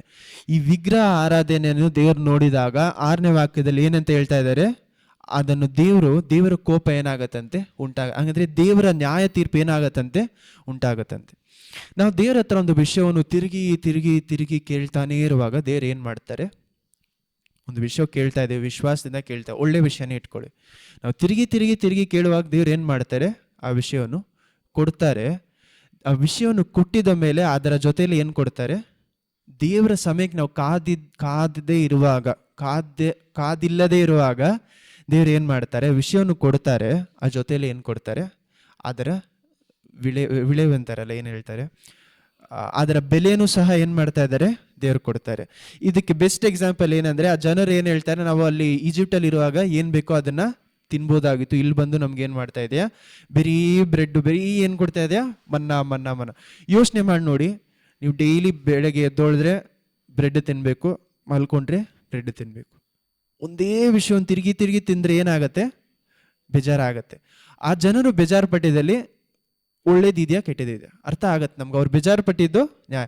ಯೋಚನೆ ಮಾಡಿ ನೋಡಿ, ಡೈಲಿ ಅದೇ ಅವರು 40 ವರ್ಷ ಎಲ್ಲಿದ್ದಾರೆ, ಅರಣ್ಯದಲ್ಲಿ ಇರಬೇಕಾದ್ರೆ 40 ವರ್ಷ ಅರಣ್ಯದಲ್ಲಿ ಒಂದೇ ಬಟ್ಟೆ ಹಾಕೊಬೇಕಾಗಿತ್ತು. ಒಂದೇ ಬಟ್ಟೆ ಏನು ಮಾಡಿದ್ರು, ಬಟ್ಟೆ ಅವ್ರದ್ದೇನಾಗಿಲ್ಲ, ಅರ್ಧೋಗಿಲ್ಲ, ಅವರ ಚಪ್ಪಲಿ ಏನಾಗಿಲ್ಲ, ಕಿತ್ತೋಗಿಲ್ಲ. ಒಂದೇ ವಿಷಯವನ್ನು ಏನು ಮಾಡಬೇಕಾಗಿತ್ತು, ಅವರು ತಿರುಗಿ ತಿರುಗಿ ತಿರುಗಿ ಹಾಕೊಬೇಕಾಗಿತ್ತು. ಊಟ ಡೈಲಿ ಏನಾಗಿತ್ತು, ಬೆಳಗ್ಗೆ ಸಂಜೆ ಏನು ಸಿಗ್ತಾ ಇತ್ತು ಅವ್ರಿಗೆ, ಮನ್ನ. ಸೊ ಡೈಲಿ ಒಂದೇ ವಿಷಯ ತಿಂತಾ ಇದ್ರೆ ಅವ್ರಿಗೇನಾಗುತ್ತೆ, ಬೇಜಾರಾಗುತ್ತೆ. ಬೇಜಾರಾಗೋರು ಏನು ಹೇಳ್ತಾ ಇದ್ದಾರೆ, ಅಯ್ಯೋ ಡೈಲಿ ನಾವು ಇದನ್ನೇ ತಿಂತಾ ಇದ್ದೀವಿ, ಅಲ್ಲಿದ್ರೆ ನಮಗೆ ನಾವು ಎಷ್ಟೋ ಜನ ಏನು ಮಾಡ್ತೀವಿ ಅಂದರೆ, ತಕ್ಷಣ ಅದನ್ನ ನೋಡಿದ ತಕ್ಷಣ ಏನು ಹೇಳ್ತಾರೆ, ಓ ಇವರಿಗೆ ಮಾಂಸ ಭಕ್ಷಕರಾಗಿದ್ರು, ಅದಕ್ಕೆ ದೇವ್ರು ಇವರಿಗೆ ನ್ಯಾಯ ತೀರಿಸ್ಕೊಟ್ರು. ಅದೆಲ್ಲ ಇಲ್ಲ. ದೇವ್ರು ಅವ್ರಿಗೆ ಅವ್ರ ಮಾಂಸಕ್ಕೆ ಆಸೆ ಪಟ್ಟರು, ದೇವ್ರು ಅವ್ರಿಗೆ ಏನು ಮಾಡಿಲ್ಲ, ಶಿಕ್ಷೆ ಕೊಟ್ಟಿಲ್ಲ. ಅವ್ರ ಬಾಯಿಂದ ಬಂದಿದ್ದ ಮಾತೇನು, ನಾವು ಅಲ್ಲಿರುವಾಗ, ಈಜಿಪ್ಟಲ್ಲಿ ಇರುವಾಗ ನನಗೇನು ಸಿಕ್ತು, ಬೆಳ್ಳುಳ್ಳಿ ಇರಲಿ, ಅದು ಇದೆಲ್ಲ ನನಗೆ ಸಿಕ್ತು. ಇಲ್ಲಿ ನನಗೇನು ಸಿಗ್ತಾ ಇಲ್ಲ, ಸಾಯಿಸೋಕ್ಕೆ ತಿರುಗಿ ಅದನ್ನೇ ಕೊಟ್ಟು ಏನು ಮಾಡ್ತಾ ಇದೆಯಾ, ಸಾಯಿಸ್ತೀಯಲ್ಲ. ದೇವ್ರು ಅವ್ರನ್ನ ಪನಿಷ್ಮೆಂಟ್ ಕೊಟ್ಟಿದ್ದಕ್ಕೆ ಕಾರಣ ಅವರು ಮಾಂಸ ಆಸೆ ಪಟ್ಟಿದ್ದಲ್ಲ, ಅವರು ಹಳೇ ಜೀವನ ಚೆನ್ನಾಗಿತ್ತು ಅಂತ ಹೇಳಿದ್ದು, ಬೇಕು ಅಂತ ಹೇಳಿದ್ದಕ್ಕಿಂತ. ಆ ಕಾರಣದಿಂದ ದೇವ್ರೇನು ಕೊಡ್ತಾ ಇದ್ದಾರೆ, ಶಿಕ್ಷೆ ಕೊಡ್ತಾ ಇದ್ದಾರೆ. ಅವ್ರ ಶಿಕ್ಷೆನೂ ಸಹ ಯಾವ ರೀತಿ ಇದೆ, ದೇವರ ಕೋಪ ಅವ್ರ ಮೇಲೆ ಯಾವ ರೀತಿ ಇಳಿತಾ ಇದೆ, ಅವ್ರು ಕೇಳಿದನ್ನು ಅವ್ರಿಗೆ ಕೊಡ್ತಾ ಇದ್ದಾರೆ. ಅವ್ರು ಕೇಳಿದನ್ನು ಅವ್ರಿಗೆ ಕೊಟ್ಟು ಅದಾದ್ಮೇಲೆ ಏನು ಮಾಡ್ತಾ ಇದ್ದಾರೆ, ಅವ್ರು ತಿನ್ನುತ್ತಾ ಇರುವಾಗಲೇ ಏನಾಗ್ತಾ ಇದೆ, ಕೊರಳು ಸಿಕ್ಕೊಂಡು ಸತ್ತೋಗ್ತಾ ಇದೆ. ಸೊ ನಾವು ದೇವ್ರ ಹತ್ರದಿಂದ ವಿಷಯಗಳನ್ನು ಪಡೆದುಕೊಳ್ಳುವಾಗ ಎಷ್ಟೋ ಸತಿ ದೇವರ ವಿಷಯ ನಮಗೆ ಕೊಡದೇ ಇರೋದು ಒಳ್ಳೆಯದು. ಕೆಲವು ಸತಿ ಕೊಡ್ತಾರೆ, ಕೊಟ್ಟ ಮೇಲೆ ಏನು ಮಾಡಬೇಕು, ಅದರ ಬೆಲೆ ಯಾರು ಕಟ್ಟಬೇಕು, ನಾವು ಕಟ್ಟಬೇಕು. ಸೊ ಈ ಬೆಲೆ ನಾವು ದೇವ್ರು ಎಷ್ಟೋ ಸತಿ ಅನ್ಆನ್ಸರ್ಡ್ ಪ್ರೇಯರ್ಸ್ ಅಂದರೆ ದೇವ್ರು ನಮಗೆ ಉತ್ತರ ಕೊಡದೇ ಇರುವಂಥ ವಿಷಯಗಳು ಎಷ್ಟೋ ಸತಿ ಏನಾಗಿರುತ್ತೆ, ಒಳ್ಳೆಯ ವಿಷಯ. ದೇವ್ರು ಏನು ಮಾಡ್ತಾರೆ, ಕಾದಿರು ಅಂತ ಹೇಳುವಾಗ ನಾವೇನು ಮಾಡ್ತೀವಿ, ಯಾವಾಗ ತಾನೇ ದೇವರೇ ಕೊಡ್ತೀರಾ. ನಾವು ಕಾದಿರು ಅಂತ ಹೇಳುವಂಥ ಎಷ್ಟೋ ವಿಷಯಗಳಿಗೆ ಏನು ಮಾಡಲ್ಲ, ಕಾದಿರುವುದಿಲ್ಲ. ನೀವು ಈ ಗಲಾಷನ್ಸ್ 3:5ನೇ ವಾಕ್ಯ ಓದುವಾಗ ಎಷ್ಟೋ ಜನ ಏನು ಮಾಡ್ತೀವಿ ಅಂದರೆ, ಅದನ್ನ ಓದುವಾಗ ನಾವು ಏನು ಮಾಡ್ತೀವಿ, ಓಕೆ ಇದು ನನ್ನಲ್ಲಿದೆ, ಇದು ನನ್ನಲ್ಲಿ ಇಲ್ಲ. ಅಲ್ಲಿ ಒಂದು ನಾಲ್ಕೈದು ವಿಷಯ ಓದಿ. 5ನೇ ವಾಕ್ಯ, 5th ವರ್ಸ್. ಕೊಲೋಷಿಯನ್ಸ್ 3:5. ಆದುದರಿಂದ ನಿಮ್ಮಲ್ಲಿರುವ ಭೂ ಸಂಬಂಧವಾದ ಭಾವಗಳನ್ನು ಸಾಯಿಸಿರಿ, ಜಾರತ್ವ, ಬಂಡುತನ. ಇರಿ, ಅಲ್ಲಿ ತುಂಬಾ ಮುಖ್ಯವಾದ ವಾಕ್ಯ ಏನಂದ್ರೆ, ನಿಮ್ಮಲ್ಲಿ ಇರುವಂತ ಈ ಲೋಕದ ವಿಷಯಗಳನ್ನ ಏನ್ ಮಾಡಿ ಸಾಯಿಸಿರಿ ಅಂತಾರೆ. ಕಂಟಿನ್ಯೂ ಮಾಡಿ. ಬಂಡುತನ, ಕಾಮ ಅಭಿಲಾಷೆ, ದುರಾಶೆ, ವಿಗ್ರಹಾರಾಧನೆಗೆ ಸಮವಾಗಿರುವ ಲೋಭ ಇವುಗಳನ್ನು ವಿಸರ್ಜಿಸಿರಿ. ಇದು ನೀವು ಓದಬೇಕಾದ್ರೆ ಎಲ್ರಿಗೂ ಏನಾಗುತ್ತೆ ಅಂದರೆ, ಓ ಇದು ನನ್ನಲ್ಲಿ ಏನಿದೆ ಇದೆ, ಇದು ನನ್ನಲ್ಲಿಲ್ಲ ಅಂತೀವಿ. ಏನು ಹೇಳ್ತೀವಿ? ಈ ಒಂದು ವಿಷಯ ನನ್ನಲ್ಲಿದೆ, ಈ ಒಂದು ವಿಷಯ ನನ್ನಲ್ಲಿಲ್ಲ. ನನ್ನಲ್ಲಿ ಈ ವಿಗ್ರಹ ಆರಾಧನೆ ದುರಾಸೆ ಇದೆ, ನನ್ನಲ್ಲಿ ಏನಿಲ್ಲ, ಅಸಹ್ಯತನ, ಒಂದು ಬಂಡತನ ಇಲ್ಲ ಅಂತಾರೆ, ಇದಿಲ್ಲ ಅದಿಲ್ಲ ಅಂತ.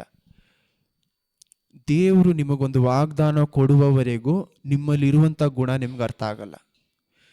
ದೇವರು ನಿಮ್ಮನ್ನು ಕಾದಿರು ಅಂತ ಹೇಳುವವರೆಗೂ ನಿಮ್ಮಲ್ಲಿ ಇರುವಂಥ ಗುಣ ಏನಾಗಲ್ಲ, ಅರ್ಥ ಆಗಲ್ಲ. ನಮ್ಗೆಲ್ರಿಗೂ ಏನಿರುತ್ತೆ ಅಂದರೆ, ಒಂದು ದುಡ್ಡು ಏನಿರುತ್ತೆ, ಒಂದು ದೊಡ್ಡ ಬಲಹೀನತೆ ಇರುತ್ತೆ. ಆ ದೊಡ್ಡ ಒಂದು ಬಲಹೀನತೆ ದೇವ್ರು ನಮ್ಮ ಹತ್ರ ತೆಗೆದುಬಿಟ್ರೆ ನಾವೇನು ಅನ್ಕೊಳ್ತೀವಿ? ಓ, ನಾನು ಇವಾಗ ಬಲವಾಗಿದ್ದೀನಿ ಅಂತ. ದೇವರು ನಮ್ಮನ್ನ ಹೊಸ ಹೊಸ ದಾರಿಗಳು ಕರ್ಕೊಂಡು ಹೋಗುವಾಗ, ಹೊಸ ಹೊಸ ವಿಷಯಗಳನ್ನ ಕೊಡ್ತೀನಿ ಅಂತ ಹೇಳುವಾಗಲೇ ನನ್ನಲ್ಲಿ ಇರುವಂಥ ಬಲಹೀನತೆ ನನಗೆ ಅರ್ಥ ಆಗುತ್ತೆ. ನೀವು ಒಂದು 6 ತಿಂಗಳು ಮುಂಚೆ ಬಂದು ನನ್ನ ಹತ್ರ ನೀವು ಕೇಳಿದರೆ, ನಿನ್ನಲ್ಲಿ ದುರಾಸೆ ಇದೆ, ನಿನ್ನಲ್ಲಿ ಏನದು ಗ್ರೀಡಿನೆಸ್, ದುರಾಸೆ ಇದೆಯಾ ಅಂತ ಕೇಳಿದರೆ, ನಾನೇನು ಹೇಳ್ತಾ ಇದ್ದೆ? ನನ್ನಲ್ಲಿ ಇರೋಕ್ಕೆ ಚಾನ್ಸ್ ಇಲ್ಲ. ಯಾಕಂದರೆ ದೇವರ ಕೇಳಿದ್ರೆ ನಾನು ಏನು ಮಾಡ್ತಿದ್ರೆ ಕೊಟ್ಬಿಡ್ತಿದ್ದೆ ಅಂತ. ನಮ್ಮಲ್ಲಿ ದುರಾಸೆ ಯಾವಾಗಿದೆ ಅಂತ ಅರ್ಥ ಆಗೋದು ಗೊತ್ತಾ? ದೇವ್ರು ನಿಮ್ಮನ್ನು ಕಾದಿರು ಅಂತ ಹೇಳುವಾಗಲೇ ನಿಮ್ಮಲ್ಲಿ ದುರಾಸೆ ಇದೆ ಅಂತ ಅರ್ಥ ಆಗುತ್ತೆ. ಯಾವಾಗ 1 ಮಂತ್ ಕಾದಿರು ಅಂದರೆ ಯಾರು ಇರಲ್ಲ, 2 ಮಂತ್ ಕಾದಿರು ಅಂತ ಏನಾಗಲ್ಲ, ಆಸೆಯಾಗೇ ಇರತ್ತೆ ಇನ್ನೊಂದು. ಸರಿ, ಓಕೆ, 6-7 ತಿಂಗಳು, 1 ವರ್ಷ, 2 ವರ್ಷ ಕಾದಿರಿ, ನಿಮ್ಗೇನು ಅರ್ಥ ಆಗತ್ತೆ? ಆ ಆಸೆ ದುರಾಸೆಯಾಗಿ ಮಾರ್ಬಿಡುತ್ತೆ. ಯಾವ ರೀತಿ ಮಾರ್ಬಿಡೋದು ಗೊತ್ತಾ? ದೇವ್ರು ಏನು ಹೇಳ್ತಾರೆ? ಕಾದಿರು, ಸರಿಯಾದ ಸಮಯ ನಾನು ಕೊಡಬೇಕು ಅಂತ ಹೇಳುವಾಗ ನಾನು ಪ್ರಾರ್ಥನೆ ಏನಿರುತ್ತೆ? ದೇವರೇ, ಎಷ್ಟು ತಾನೇ ಕಾದಿರಬೇಕು. ಆ ಒಂದು ಆಸೆ ನನ್ನಲ್ಲಿ ಏನಾಗ್ತಾ ಇದೆ? ದುರಾಸೆ. ಒಂದು ವೇಳೆ ದೇವರು ನಾನು ಅದನ್ನು ಕೊಡಲ್ಲ ಅಂತ ಹೇಳ್ಬಿಟ್ರೆ ನಾನು ಏನು ಮಾಡ್ಕೊಳ್ತೀನಿ? ನನ್ನಲ್ಲಿರುವಂಥ ಆಸೆ ಒಳ್ಳೆ ಆಸೆ ಆಗಿರ್ಬೋದು, ತುಂಬ ಇಷ್ಟಪಟ್ಟಿರುವಂಥ ವಿಷಯ ಆಗಿರ್ಬೋದು. ದೇವರು ಕೊಡಲ್ಲ ಅಂತ ಹೇಳಿದ ತಕ್ಷಣ ನಾನು ಏನಾಗುತ್ತೆ? ಆಸೆ ಅನ್ನೋದು ದುರಾಸೆಯಾಗಿ ಮಾರ್ಬಿಡುತ್ತೆ. ದೇವರಿಗಿಂತ ಆ ವಿಷಯ ನಾನು ಏನು ಮಾಡ್ತೀನಿ? ಇಷ್ಟಪಡಲ್ಲ, ಅದನ್ನು ಚೇಂಜ್ ಮಾಡಿ ಹೋಗ್ತೀವಿ ಅಂತಾರಲ್ಲ, ಅದನ್ನ ಏನು ಮಾಡ್ತೀವಿ? ಹಿಂತಿರುಗಿ ಅದನ್ನೇ ಏನು ಮಾಡ್ತೀವಿ? ಅದ್ರ ಹಿಂದೆಗಡೆ ಓಡೋಕ್ಕೆ ಪ್ರಾರಂಭಿಸ್ತೀವಿ. ಯಾವಾಗ ಆಸೆ ಅನ್ನೋದು ದೇವ್ರು ಕೊಡಲ್ಲ ಅಂತ ಹೇಳುವಾಗ ದುರಾಸೆಯಾಗಿ ಮಾರ್ಬಿಡುತ್ತೆ. ಎಷ್ಟೋ ಜನರಿಗೆ ದೇವ್ರ ಮೇಲೆ ಇರುವಂಥ ಆಸೆಗಿಂತ ಆ ವಿಷಯದ ಮೇಲೆ ಆಸೆ ಜಾಸ್ತಿ ಆಗಿದೆ ಅಂತ ನಮ್ಗೆ ಯಾವಾಗ ಅರ್ಥ ಆಗುತ್ತೆ? ಆ ದುರಾಸೆ ಬರುವಾಗ. ಈ ದುರಾಸೆ ಬರುವಾಗ ನಾವೇನು ಮಾಡಿ, ಲೂಕ 12:13. ಆಗ ಜನರಲ್ಲಿ ಒಬ್ಬ ಬೋಧಕನೇ, ತಂದೆಯ ಆಸ್ತಿಯನ್ನು ನನಗೆ ಪಾಲು ಮಾಡಿಕೊಡುವಂತೆ ನನ್ನ ಅಣ್ಣನಿಗೆ ಹೇಳು ಎಂದು ಆತನನ್ನು ಕೇಳಿಕೊಳ್ಳಲು, ಆಗ ಯೇಸು, ಎಲ್ಲ ಮನುಷ್ಯ ನನ್ನನ್ನು ನಿಮಗೆ ನ್ಯಾಯಾಧಿಪತಿಯನ್ನಾಗಿ ಅಥವಾ ಪಾಲು ಮಾಡುವವನನ್ನಾಗಿ ನೇಮಿಸಿದವರು ಯಾರು ಎಂದು ಅವನನ್ನು ಕೇಳಿ. ಸರಿ, ಓಕೆ, ಒಂದು ಪ್ರಶ್ನೆ ಕೇಳ್ತೀನಿ. ಸರಿ, ಅದಾದ್ಮೇಲೆ ಏನು ಬರುತ್ತಂದ್ರೆ, ಒಂದು ಚಿಕ್ಕ ಒಂದು ಕತೆ, ಒಂದು ಪ್ಯಾರಬಲ್ನ ದೇವರು ಹೇಳ್ತಾರೆ. ಏನಂತ ಹೇಳ್ತಾರೆ ಅಂದರೆ, ಒಂದು ಮನುಷ್ಯನಿಗೆ ಏನಿರುತ್ತೆ ಅಂದರೆ, ಅವ್ನು ಫಾರ್ಮ್ ಮಾಡಿರ್ತಾನೆ, ತುಂಬ ವ್ಯವಸಾಯ ಮಾಡಿರ್ತಾನೆ. ವ್ಯವಸಾಯದಲ್ಲಿ ಏನಾಗಿರುತ್ತೆ? ತುಂಬ ಜಾಸ್ತಿ ಫಲ ಬಂದಿರುತ್ತೆ. ಅವನೇನು ಹೇಳ್ತಾನೆ? ಇಲ್ಲಿರುವಂಥ ಶೆಡ್ಡೆಲ್ಲ ನಾನು ಹೊಡೆದಾಕಿ ನಾನೇನು ಮಾಡ್ತೀನಿ? ಇನ್ನೂ ದೊಡ್ಡ ಶೆಡ್ ಕಟ್ಟಿ ನಾನೇನು ಮಾಡ್ತೀನಿ? ಅದೆಲ್ಲ ಸ್ಟೋರ್ ಮಾಡಿ ಇಡ್ತೀನಿ. ಇವಾಗ ಮಾತ್ರ ಅಲ್ಲ, ನಾನು ಸಾಯೋವರೆಗೂ ನಾನು ಏನು ಮಾಡ್ಬೋದು? ಸಂತೋಷವಾಗಿ ತಿನ್ಬೋದು ಅಂತಾರೆ. ಆವಾಗ ಅದಕ್ಕೆ ದೇವ್ರು ಏನಂತ ಹೇಳ್ತಾರೆ?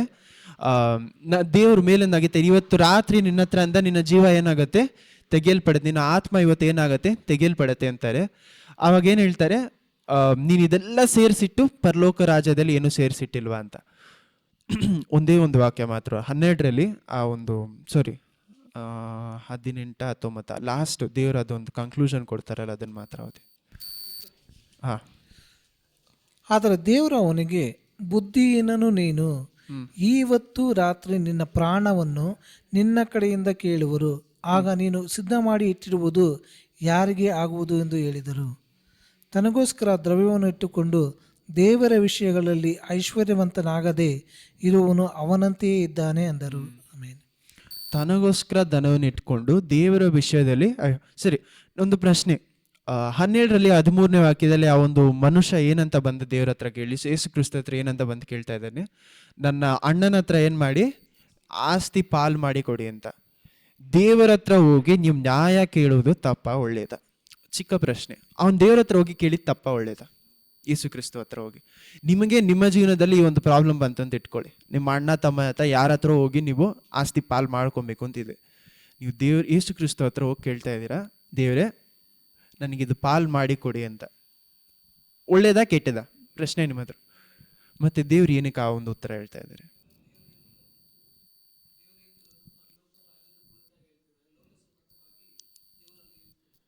ಸರಿ, ಓಕೆ. ಆದರೆ ಅವನು ಹೋಗಿ ಅಲ್ಲಿ ಅವನೇನು ಕೇಳ್ತಾ ಇಲ್ಲ, ಅವನೊಂದು ನ್ಯಾಯ ಕೇಳ್ತಾ ಇದ್ದಾನೆ ದೇವ್ರ ಹತ್ರ. ದೇವ್ರೇ, ಗುರುವೇ, ನನಗೇನು ಬೇಕು?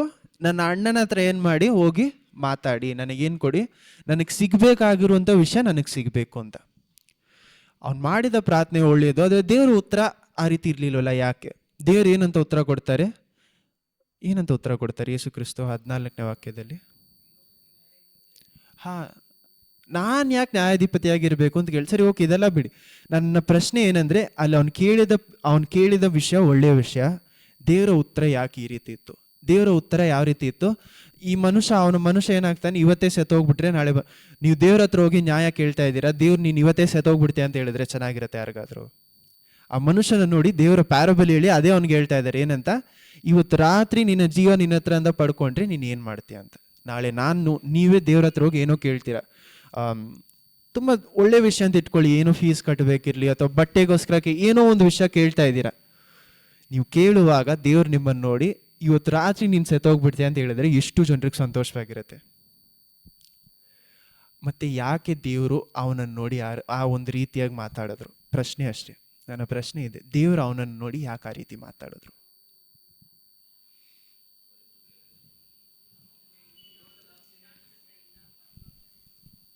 ಸರಿ, ಆಯ್ತು, ಸರಿ. ಮತ್ತೆ ದೇವ್ರ ಹತ್ರ ಹೋಗಿ ನ್ಯಾಯ ಕೇಳ್ಬೇಡಿ, ಯಾರ ಹತ್ರ ಹೋಗಿ ಕೇಳ್ತೀರಾ ನ್ಯಾಯ? ಪ್ರಶ್ನೆ ಇಷ್ಟೇ, ನೀವು ದೇವ್ರ ಹತ್ರ ನ್ಯಾಯ ಕೇಳಬಾರ್ದು. ದೇವ್ರ ಹತ್ರ ನ್ಯಾಯ ಕೇಳಿದ್ರೆ ಈ ರೀತಿ ಮಾತಾಡ್ತಾರೆ, ನೀವೇನು ಮಾಡಿ ಬೇರೆ ಎಲ್ಲೋಗಿ ನ್ಯಾಯ ಕೇಳ್ತೀರಾ? ನ್ಯಾಯ ಕೇಳೋದು ಮಾತ್ರ ಅಲ್ಲ, ಏನೇ ಒಂದು ವಿಷಯ ಇರಲಿ ಬೇರೆ ಎಲ್ಲೋಗಿ ಕೇಳ್ತೀರಾ? ಸರಿ, ನನ್ನ ಹತ್ರ ಇರುವುದನ್ನು ಇಟ್ಕೊಂಡು ನಾವು ಸಂತೋಷವಾಗಿರ್ಬೇಕು ಅಂತ ಹೇಳ್ತಾ ಇದ್ದಾರೆ. ಅವನು ನ್ಯಾಯವಾಗಿ ಕೇಳ್ತಾನೆ. ಆ ಮನುಷ್ಯ ಏನು ಹೇಳ್ತಾನೆ? ನನ್ನ ತಂದೆ ತೀರ್ಕೊಂಡಿದ್ದಾರೆ, ನನ್ನ ಅಣ್ಣನ ಹತ್ರ ಕೇಳಿ ಏನು ಮಾಡಿ ನನ್ನ ಭಾಗ ಆಸ್ತ ಸರಿಪಾದ ಮಾಡಿಕೊಡಿ ಅಂತಾನೆ. ಸೊ ಅಲ್ಲಿ ಕಂಟೆಂಟ್ಮೆಂಟ್ ಬಗ್ಗೆ ಬರ್ತಾ ಇಲ್ಲ, ಬೇರೇನೋ ಅಲ್ಲಿ ನಾವು ಮಿಸ್ ಮಾಡ್ತಾ ಇದೀವಿ ಆ ಒಂದು ವಾಕ್ಯದಲ್ಲಿ. ದುರಾಸೆ ಅಲ್ಲ, ಅವನಲ್ಲಿ ಇದ್ದಿದ್ದ ಆಸೆನೇ ಅದು ಯಾಕೆ ದುರಾಸೆಯಾಗಿ ಮಾರ್ಪಡ್ತು? ಅವನು ಹೇಳಿದ್ದು ಯಾವ ರೀತಿ ಇತ್ತಂದರೆ, ಇದಕ್ಕೆ ಮುಂಚೆ 6ನೇ ವಾಕ್ಯನ 6 ಮತ್ತು 7 ಓದಿ. 5, 6, 7. ಲೂಕ 12ನೇ ವಚನ 5, 6, 7. ನೀವು ಯಾರಿಗೆ ಹೆದರಬೇಕು ನಿಮಗೆ ತಿಳಿಸುತ್ತೇನೆ. ಕೊಂದ ಮೇಲೆ ನರಕದೊಳಗೆ ಹಾಕುವ ಅಧಿಕಾರವುಳ್ಳವನಿಗೆ ಹೆದರಬೇಕೋ? ಹೌದು, ಆತನಿಗೆ ಹೆದರಬೇಕೆಂದು ನಿಮಗೆ ಹೇಳುತ್ತೇನೆ. 5 ಗುಬ್ಬಿಗಳನ್ನು 2 ದುಡ್ಡಿಗೆ ಮಾರುತ್ತಾರಲ್ಲ, ಆದಾಗೂ ಅವರಲ್ಲಿ ಒಂದಾದರೂ ದೇವರಿಗೆ ಮರೆತು ಹೋಗುವುದಿಲ್ಲ. ನಿಮ್ಮ ತಲೆಗೂದಲುಗಳು ಸಹ ಎಲ್ಲವೂ ಎಣಿಕೆಯಾಗಿವೆ. ಹೆದರಬೇಡಿರಿ, ಬಹಳ ಗುಬ್ಬಿಗಳಿಗಿಂತ ನೀವು ಹೆಚ್ಚಿನವರು.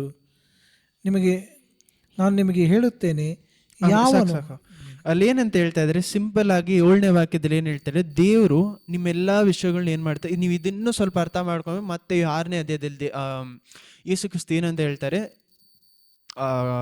ದೇವರು ಪುಷ್ಪಕ್ಕೆ ಅದೆಲ್ಲ ಮಾಡಿದ್ರೆ ನಿಮಗೆ ಇದನ್ನು ಸಹ ಮಾಡಲ್ವಾ? ಇನ್ನೆಷ್ಟು ನಿಮ್ಮನ್ನು ನೋಡ್ಕೊಳ್ತಾರೆ ಅಂತ ಹೇಳ್ತಾರೆ. ನೀವು ಏನು ಮಾಡಿ, ಈ ಲೋಕದ ವಿಷಯಗಳಿಗೋಸ್ಕರ ಏನು ಮಾಡಿ ಚಿಂತೆ ಮಾಡಬೇಡಿ, ಪರಲೋಕದ ವಿಷಯದ ಕುರಿತಾಗಿ ಚಿಂತೆ ಮಾಡಿ, ಆವಾಗ ದೇವರು ಏನು ಮಾಡ್ತಾರೆ? ಇದೆಲ್ಲವೂ ಕೊಡ್ತಾರೆ ಅಂತ ಹೇಳ್ತಾರೆ. ಇಲ್ಲಿನೂ ಸಹ ಅವನನ್ನು ನೋಡಿ ದೇವ್ರು ಏನು ಹೇಳ್ತಾ ಇದ್ದಾರೆ? ಅಲ್ಲಿರುವಂಥ ಒಂದು 2 ಸ್ಪ್ಯಾರೋಗೆ ದೇವ್ರು ಅದನ್ನು ಮರ್ತೋಗಿಲ್ಲ ಅಂದರೆ ನಿಮ್ಮ ತಲೆ ಕೂದಲೆಲ್ಲ ದೇವ್ರು ಏನು ಮಾಡಿದ್ದಾರೆ? ಕೌಂಟ್ ಮಾಡಿಟ್ಟಿದ್ದಾರೆ. ಹಂಗಿರ್ಬೇಕಾದ್ರೆ ಒಂದು 2 ಪಕ್ಷಿಗಳಿಗಿಂತ ನಿಮ್ಮ ಜೀವನ ದೇವರಿಗೇನು ತುಂಬ ಮುಖ್ಯವಾದದ್ದು ಅಂತ. ಅದಾದ ಮೇಲೆ ಇಂಥ ಒಂದು ವಿಷಯ ಬರಬೇಕಾದ್ರೆ ಅವನೇನು ಹೇಳ್ತಾ ಇದ್ದಾನೆ? ಅವಾಗ ಹೋಗಿ ಏನಂತ ಕೇಳ್ತಾನೆ? ದೇವರೇ ನನಗೆ ನ್ಯಾಯ ಕೊಡಿಸಿ, ನನ್ನ ಅಣ್ಣನ ಹತ್ರ ಅಂದ ಏನು ಮಾಡಿ ಇದು ಮಾಡಿ. ಅಲ್ಲೋಗಿ ದೇವರೇ ನನಗೆ ನ್ಯಾಯ ಕೊಡಿಸಿ ಅಂತ ಹೇಳಿಲ್ಲ. ಅವನೇನು ಹೇಳ್ತಾನೆ? ನನ್ನ ಸೈಡ್ ತಗೊಳ್ಳಿ, ನನ್ನ ಅಣ್ಣನಿಗೂ ನನಗೂ ಮಿಡಲಲ್ಲಿ ನಿಂತ್ಕೊಂಡು ನೀವು ನ್ಯಾಯ ಕೊಡಿ ಅಂತ ಅವ್ನು ಕೇಳ್ತಾ ಇಲ್ಲ, ನನ್ನ ಸೈಡ್ ತಗೊಳ್ಳಿ ಅಂತಾನೆ. ನಾವು ಸಹ ದೇವ್ರ ಹತ್ರ ಹೋಗಿ ಪ್ರಾರ್ಥನೆ ಮಾಡುವಾಗ ಎಷ್ಟೋ ಸತಿ ಏನು ಮಾಡಲ್ಲ ಗೊತ್ತಾ? ದೇವರೇ ನಮ್ಮಿಬ್ರಿಗೂ ಸರಿಯಾದ ನ್ಯಾಯ ಕೊಡಿ ಅಂತ ಕೇಳಲ್ಲ, ನನ್ನ ನ್ಯಾಯ ನನಗೆ ಕೊಡಿ ಅಂತೀವಿ. ಏನಂತೆ? ನನ್ನ ನ್ಯಾಯ ನನಗೆ ಕೊಡಿ, ಅವರು ಕೆಟ್ಟವರು ನಾನು ಒಳ್ಳೆಯವನು, ನನಗೇನು ಕೊಡಿ, ನನ್ನ ಸೈಡಲ್ಲಿ ನೀವು ನಿಂತ್ಕೊಳ್ಳಿ, ಅವರ ಸೈಡಲ್ಲಿ ಏನು ಮಾಡಬೇಡಿ. ಅವನೇನು ಹೇಳಲ್ಲ, ದೇವರೇ ನನಗೂ ಅವನೇನು ಹೇಳಿ ನನ್ನ ಅಣ್ಣನ ಹತ್ರ ಹೋಗಿ ನೀವು ಮಾತಾಡಿ, ಏನಂತ? ಇವನು ಪಾಲು ಕೊಡಿ ಅಂತ. ಅದನ್ನೇ ಅವ್ನು ಹೇಳ್ತಾ ಇದ್ದಾನೆ ಆ ಜಾಗದಲ್ಲಿ. ಚೆನ್ನಾಗಿ ಅರ್ಥ ಮಾಡ್ಕೊಂಡ್ರೆ ಏನು ಹೇಳ್ತಾ ಇದ್ದಾನೆ? ನನಗೂ ನನ್ನ ಅಣ್ಣಗೂ ನ್ಯಾಯ ಕೊಡಿ ಅಂತ ಹೇಳಿಲ್ಲ. ಅವನೇನು ಹೇಳ್ತಾನೆ? ನನ್ನ ಕಡೆ ನಿಂತ್ಕೊಂಡು ನಾನು ಅಣ್ಣನ ಹತ್ರ ಹೋಗಿ ಮಾತಾಡಿ, ಏನಂತ? ನನ್ನ ನ್ಯಾಯ ನನಗೆ ಕೊಡಿ ಅಂತ. ಅದನ್ನೇ ಹೇಳುವಾಗ ದೇವ್ರು ಏನಂತ, ಯೇಸು ಕ್ರಿಸ್ತ ಏನಂತ ಹೇಳ್ತಾ ಇದ್ದಾರೆ? 14ನೇ ವಾಕ್ಯ ಓದಿ. 14. ಅದೇನೆಂದರೆ 14. ಓಕೆ. ಎಲ್ಲ ಮನುಷ್ಯ ನನ್ನನ್ನು ನಿಮಗೆ ನ್ಯಾಯಾಧಿಪತಿಯನ್ನಾಗಿ ಅಥವಾ ಪಾಲು ಮಾಡುವವರನ್ನಾಗಿ ನೇಮಿಸಿದವರು ಯಾರು ಎಂದು ಅವನನ್ನು ಕೇಳಿದೆ. 15. ಕೇಳಿ ಜನರಿಗೆ ಎಲ್ಲ ಲೋಭಕ್ಕೂ ಎಚ್ಚರಿಕೆಯಾಗಿದ್ದು ಎಲ್ಲಾ ದುರಾಸೆಗೂ ಎಚ್ಚರಿಕೆ ಆಯ್ತು, ನಿಮ್ಮನ್ನು ಕಾಪಾಡಿಕೊಳ್ಳಿರಿ. ಒಬ್ಬನಿಗೆ ಎಷ್ಟು ಆಸ್ತಿ ಇದ್ದರೂ ಅದು ಅವನಿಗೆ ಜೀವಾಧಾರವಾಗುವುದಿಲ್ಲ. ಒಬ್ಬನಿಗೆ ಎಷ್ಟೇ ಆಸ್ತಿ ಇದ್ರೂ ಏನಾಗಲ್ಲ, ಅವನ ಜೀವ ಆಧಾರ ಆಗೋದಿಲ್ಲ. ಅವನು ಅಲ್ಲಿ ಮಾಡಿದಂಥ ತಪ್ಪು ಏನು, ದೇವರ ಹತ್ರ ಹೋಗಿ ನ್ಯಾಯ ಕೇಳಿಲ್ಲ, ನನಗೆ ಪರವಾಗಿ ನನ್ನ ಜೊತೆ ನಿಂತ್ಕೊಂಡು ಮಾತಾಡಿ ಅಂತಾನೆ. ಅದನ್ನು ಮಾತ್ರ ಅವನು ಮಾಡ್ತಾ ಇಲ್ಲ. ನೆಕ್ಸ್ಟ್ ವಿಷಯ ಏನು ಮಾಡ್ತಾ ಇದ್ದಾನೆ ಗೊತ್ತಾ, ತನ್ನ ಆಸೆಯನ್ನು ದೇವರ ವಾಕ್ಯದ ಮೇಲೆ ಇಡದೆ ಅವನ ಆಸೆ ಎಲ್ಲಿದೆ, ತನ್ನ ನ್ಯಾಯದ ಮೇಲಿದೆ. ಅವನು ಒಳ್ಳೆ ವಿಷಯವನ್ನೇ, ನ್ಯಾಯವಾದ ವಿಷಯವನ್ನು ಕೇಳ್ತಾ ಇದ್ದಾನೆ. ಯಾಕಂದರೆ ದೇವರು ಅವನು ನ್ಯಾಯವಾಗಿ ಏನು ಮಾಡಬೇಕಾಗಿತ್ತು, ಅವನ ಆಸ್ತಿ ಅವನು ಸಿಗಬೇಕಾಗಿತ್ತು. ನಮ್ಮ ಪ್ರಾರ್ಥನೆಯಲ್ಲೂ ನಾವು ಕೇಳುವಂಥ ಎಷ್ಟೋ ವಿಷಯಗಳು ನ್ಯಾಯವಾದ ವಿಷಯಗಳು, ಅಂದರೆ ಒಳ್ಳೆ ವಿಷಯಗಳು, ನ್ಯಾಯವಾದ ವಿಷಯಗಳು. ಆದರೆ ನಾವೇನು ಮಾಡ್ತೀವಿ, ಆ ನ್ಯಾಯವಾದ ವಿಷಯದ ಆ ಒಂದು ಮರೆ ಮಾಡಿಕೊಂಡು ನಮ್ಮ ಒಳಗಡೆ ಇರುವಂಥ ದುರಾಸೆಯನ್ನು ನಾವೇನು ಮಾಡ್ತಾ ಇಲ್ಲ, ತೋರಿಸ್ತಾ ಇಲ್ಲ ದೇವರಿಗೆ. ಎಷ್ಟೋ ಸತಿ ದುರಾಸೆಯನ್ನು ನಾವು ಯೋಚನೆ ಮಾಡೋ ರೀತಿಯಲ್ಲಿ ಅಪ್ಪಟ್ಟವಾಗಿ ನಮ್ಗೆ ಗೊತ್ತಾಗಲ್ಲ, ಓಪನ್ ಆಗಿ ನಮಗೆ ಗೊತ್ತಾಗಲ್ಲ ನನ್ನಲ್ಲಿ ದುರಾಸೆ ಇದೆ ಅಂತ. ನಾವು ಕೇಳುವಂಥ ಎಷ್ಟೋ ವಿಷಯಗಳನ್ನ ಏನು ಮಾಡ್ತೀವಿ ಗೊತ್ತಾ, ದೇವರೇ ನಿಮಗೋಸ್ಕರ ಬೇಕು ಅಂತ ಕೇಳ್ತೀವಿ, ಆದರೆ ಒಳಗಡೆ ಏನಿರುತ್ತೆ, ನನಗೋಸ್ಕರ ಬೇಕು ಅಂತ. ನೀವು ಕೇಳುವಂಥ ಎಷ್ಟೋ ವಿಷಯಗಳು ಓಪನ್ ಆಗಿ ದೇವ್ರ ಹತ್ರ ಹೋಗಿ ಯಾರೂ ಕೇಳಲ್ಲ, ದೇವರೇ ನನಗಿದು ಆಸೆ ಇದೆ, ನನಗೆ ಬೇಕು, ನಾನು ಇದರಲ್ಲಿ ನೋಡ್ಬಿಟ್ಟೆ ನನಗೆ ಬೇಕು ಅಂತ ಯಾರು ಏನು ಮಾಡಲ್ಲ, ಕೇಳಲ್ಲ. ನನ್ನಲ್ಲಿ ಇರುವಂಥ ಆಸೆಯನ್ನು ದೇವರ ಹತ್ರ ಅಂದನೇ ಮರೆ ಮಾಡಿ ನಾವೇನಂತ ಕೇಳ್ತೀವಿ, ದೇವರೇ ನಿಮಗೋಸ್ಕರ ಬೇಕು ಅಂತ. ಅದೇ ದುರಾಸೆ. ದೇವರ ಆಸೆಯನ್ನು, ದೇವ್ರು ಕೊಟ್ಟಿರುವಂಥ ಒಳ್ಳೆಯ ವಿಷಯ ನಾವೇನಂತ ಮಾಡ್ತೀವಿ, ಮರೆ ಮಾಡಿ ದೇವರ ಹತ್ರ ಅಂದೇ ಮರೆ ಮಾಡಿ ಏನಂತ ಹೇಳ್ತೀವಿ, ನ್ಯಾಯವಾಗಿ ಕೊಡಿಸಿ ಅಂತ. ನಾವೇನು ಹೇಳ್ತೀವಿ, ಇದು ನ್ಯಾಯವಾದ ಆಸೆ, ನಾನು ದೇವ್ರ ಹತ್ರ ನ್ಯಾಯವಾಗಿ ಕೇಳ್ಬೋದು. ಅದು ದೇವರ ಚಿತ್ತಕ್ಕೆ ಅನುಸಾರವಾಗಿದೆಯಾ ಇಲ್ಲ ನಾವೇನು ಮಾಡಲ್ಲ, ಯೋಚನೆ ಮಾಡ. ನಾವೇನಂತ ಹೇಳ್ತೀವಿ, ಒಳ್ಳೆ ಆಸೆ ದೇವ್ರ ಹತ್ರ ನಾನು ಕೇಳ್ತಾ ಇದ್ದೀನಿ, ದೇವರ ಚಿತ್ತ ಆದರೆ ಕೊಡ್ತಾರೆ ಅಂತಲ್ಲ. ನನಗೆ ಆಸೆ, ಒಳ್ಳೆ ಆಸೆ, ನಾನು ಏನು ಕೊಡಿ, ನ್ಯಾಯವಾಗಿ ಕೊಡಿ. ನಾನು ಇಷ್ಟು ಇದನ್ನೇ ಹೇಳ್ತಾರೆ. 1 ತಿಮೋಥೆ 5ನೇ ಅಧ್ಯಾಯದಲ್ಲಿ ಏನಂತ ಹೇಳ್ತಾ ಇದ್ದಾರೆ, ತಮ್ಮ ಗಾಡ್ಲಿನೆಸ್, ದೇವರಿಗೆ ಭಯಪಡೋದನ್ನು ಏನಕ್ಕೋಸ್ಕರ ಉಪಯೋಗ ಮಾಡ್ತಾರಂತೆ, ದೇವ್ರ ಹತ್ರದಿಂದ ಆಶೀರ್ವಾದವನ್ನು ಪಡ್ಕೊಳ್ಳೋಕ್ಕೆ. 1 ತಿಮೋಥೆ 6ನೇ ಅಧ್ಯಾಯ 5ನೇ ವಾಕ್ಯ. ತಮ್ಮ ದೇವರಿಗೆ ಭಯಪಡುವುದನ್ನು ಏನಕ್ಕೆ ಉಪಯೋಗ ಮಾಡ್ತಾ ಇದ್ದಾರೆ, ದೇವ್ರ ಹತ್ರ ಏನಾದರೂ ಪಡ್ಕೊಳ್ಳೋಕ್ಕೆ. ನಾವು ದೇವರಿಗೆ ಭಯಪಡ್ತಾ ಇರುವುದು ಅವರನ್ನು ಹುಡುಕಿನ ಅಥವಾ ಅವರ ಹತ್ರದಿಂದ ಬರುವಂಥ ಒಳ್ಳೆಯ ವಿಷಯಗಳನ್ನು ಹುಡುಕಿನ.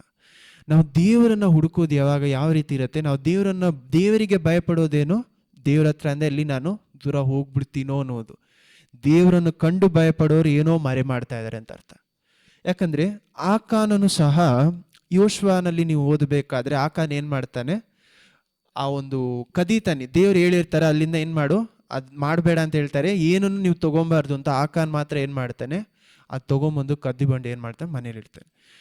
ಆಕಾನ್ ಮಾಡಿದಂಥ ತಪ್ಪೇನು, ಅವನು ದೇವರನ್ನು ಕಂಡು ದೇವರಿಗೆ ಭಯಪಡ್ತಾ ಇಲ್ಲ, ದೇವರನ್ನು ಕಂಡೇ ಭಯಪಡ್ತಾನೆ. ಏನಂತ ಅವನೇನು ಮಾಡ್ತಾನೆ, ಆ ಯೋಶ್ವ ಕೇಳ್ತಾ ಇರ್ತಾರೆ, ಯಾರು ಏನು ತಪ್ಪು ಮಾಡಿದ್ರಿ, ಯಾರು ಏನು ತಪ್ಪು ಮಾಡಿದ್ರಿ ಅಂತ ಹೇಳುವಾಗ ಏನು ಮಾಡಲ್ಲ, ಅವನು ಹೇಳಲ್ಲ. ಯಾಕೆ, ದೇವರ ಪ್ರಸನ್ನತೆಯ ಜಾಗದಲ್ಲಿ ಇದ್ರೂ ಸಹ ಅವನೇನು ಮಾಡ್ತಾ ಇಲ್ಲ, ತನ್ನನ್ನು ತಾನು ಸಮರ್ಪಿಸ್ತಾನೆ ಅಂತ. ದೇವ್ರಿಗೆ ಭಯಪಡ್ತಾ ಇಲ್ಲ, ಅವನೇನು ದೇವರನ್ನು ಕಂಡು ಭಯಪಡ್ತಾನೆ. ಏನಂತ, ನಾನೇನೋ ಮಾಡಿದೆ ಅಂತ ತನ್ನನ್ನು ತಾನು ಮರೆ ಮಾಡ್ಕೊಳ್ತಾರೆ.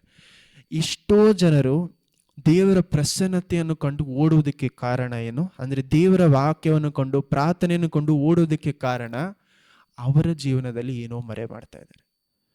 ದೇವರ ಕಣ್ಗಳಿಗೆ ಮರೆಯಾದದ್ದು ಏನೂ ಇಲ್ಲ ಅಂತ ನಮ್ಗೆ ಗೊತ್ತು.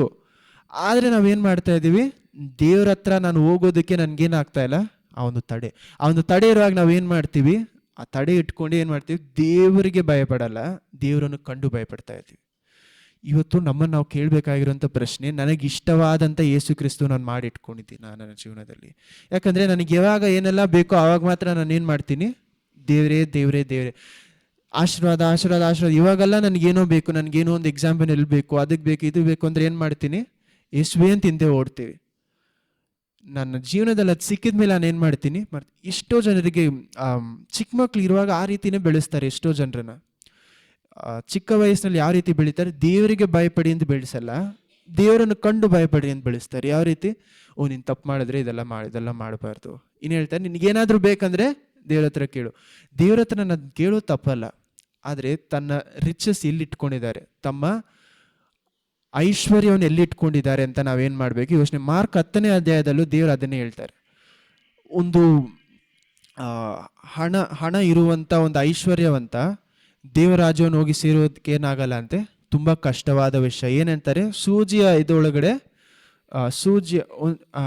ಒಂಟೆ ಒಳಗಡೆ ಹೋಗುವ ರೀತಿಯಲ್ಲಿ, ಸೂಜಿಯನ್ನು ಕಣ್ಣಿನ ಒಳಗಡೆ ಒಂಟೆ ಹೋಗೋದಕ್ಕಿಂತ ಏನಂತೆ ಕಷ್ಟವಾದ ವಿಷಯ ಅಂತಾರೆ. ಯಾಕೆ ಕಷ್ಟವಾದ ವಿಷಯ? ತನ್ನ ಎಲ್ಲ ನೀಡ್ಸ್ ನಾವು ಏನು ಮಾಡ್ತಾ ಇದ್ದಾನೆ, ಎಲ್ಲ ಆಸೆಗಳನ್ನ ಯಾವ್ದ್ರ ಮೇಲೆ ಇಡ್ತಾ ಇದ್ದಾನೆ? ಆ ಒಂದು ಐಶ್ವರ್ಯದ ಮೇಲೆ. ತನ್ನ ನಂಬಿಕೆ ಎಲ್ಲ ಯಾವುದ್ರ ಮೇಲೆ ಇದೆ? ಐಶ್ವರ್ಯದ ಮೇಲಿದೆ. ತನ್ನ ನಂಬಿಕೆ ಎಲ್ಲ ಏನಿದೆ? ದೇವ್ರ ಹತ್ರ ಅಂತ ಕೇಳುವಂಥ ಆ ಒಂದು ವಿಷಯದ ಮೇಲಿದೆ. ತನ್ನ ನಂಬಿಕೆ ಏನಿಲ್ಲ? ದೇವ್ರ ಮೇಲಿಲ್ಲ. ನಮ್ಗೆ ಯಾವಾಗ ದೇವ್ರ ಮೇಲೆ ಇಲ್ಲ ಅಂತ ಗೊತ್ತಾಗುತ್ತೆ ಗೊತ್ತಾ? ದೇವರು ನಾನು ಕೇಳುವಂಥ ಅದೇ ವಿಷಯವನ್ನು ಸ್ಯಾಕ್ರಿಫೈಸ್ ಮಾಡು ಅಂತ ಹೇಳ್ತಾರಲ್ಲ, ಅವಾಗ ನನಗೆ ಗೊತ್ತಾಗತ್ತೆ ಅದ್ರ ಮೇಲೆ ನನಗೆ ಆಸೆ ಇದೆಯಾ, ದುರಾಸೆ ಇದೆಯಾ.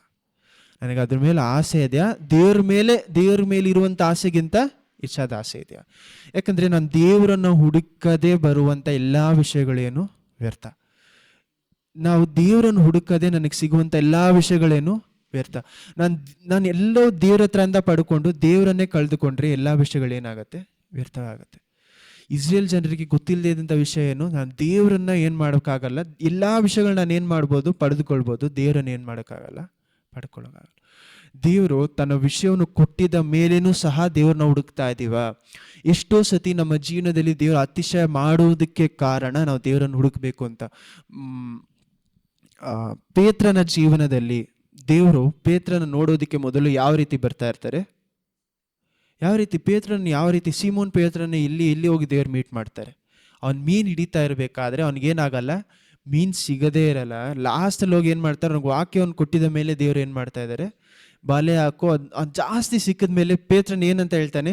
ದೇವರೇ, ನಾನು ಅಶುದ್ಧವಾದ ಮನುಷ್ಯ ಬಿಟ್ಟು. ಅವನಲ್ಲಿ ಏನಾಗ್ತಾ ಇದೆ? ಅಲ್ಲಿ ರಿಪೆಂಟೆನ್ಸ್ ಬರ್ತಾ ಇದೆ, ಪಶ್ಚಾತ್ತಾಪ ಪಡ್ತಾ ಇದ್ದೀನಿ. ದೇವರೇ, ನಾನು ಇದೆಲ್ಲ ಮಾಡಿದೆ, ನನ್ನನ್ನೇನು ಮಾಡಿ, ನನ್ನ ಜೊತೆ ನೀವೇನು ಇರಬಾರ್ದು, ನನ್ನ ಜೊತೆ ನೀನು ಇರೋದಕ್ಕೆ ಸಾಧ್ಯವಾಗಲ್ಲ, ನಾನು ತುಂಬ ಅಶುದ್ಧವಾದ ಮನುಷ್ಯ ಅಂತಾನೆ.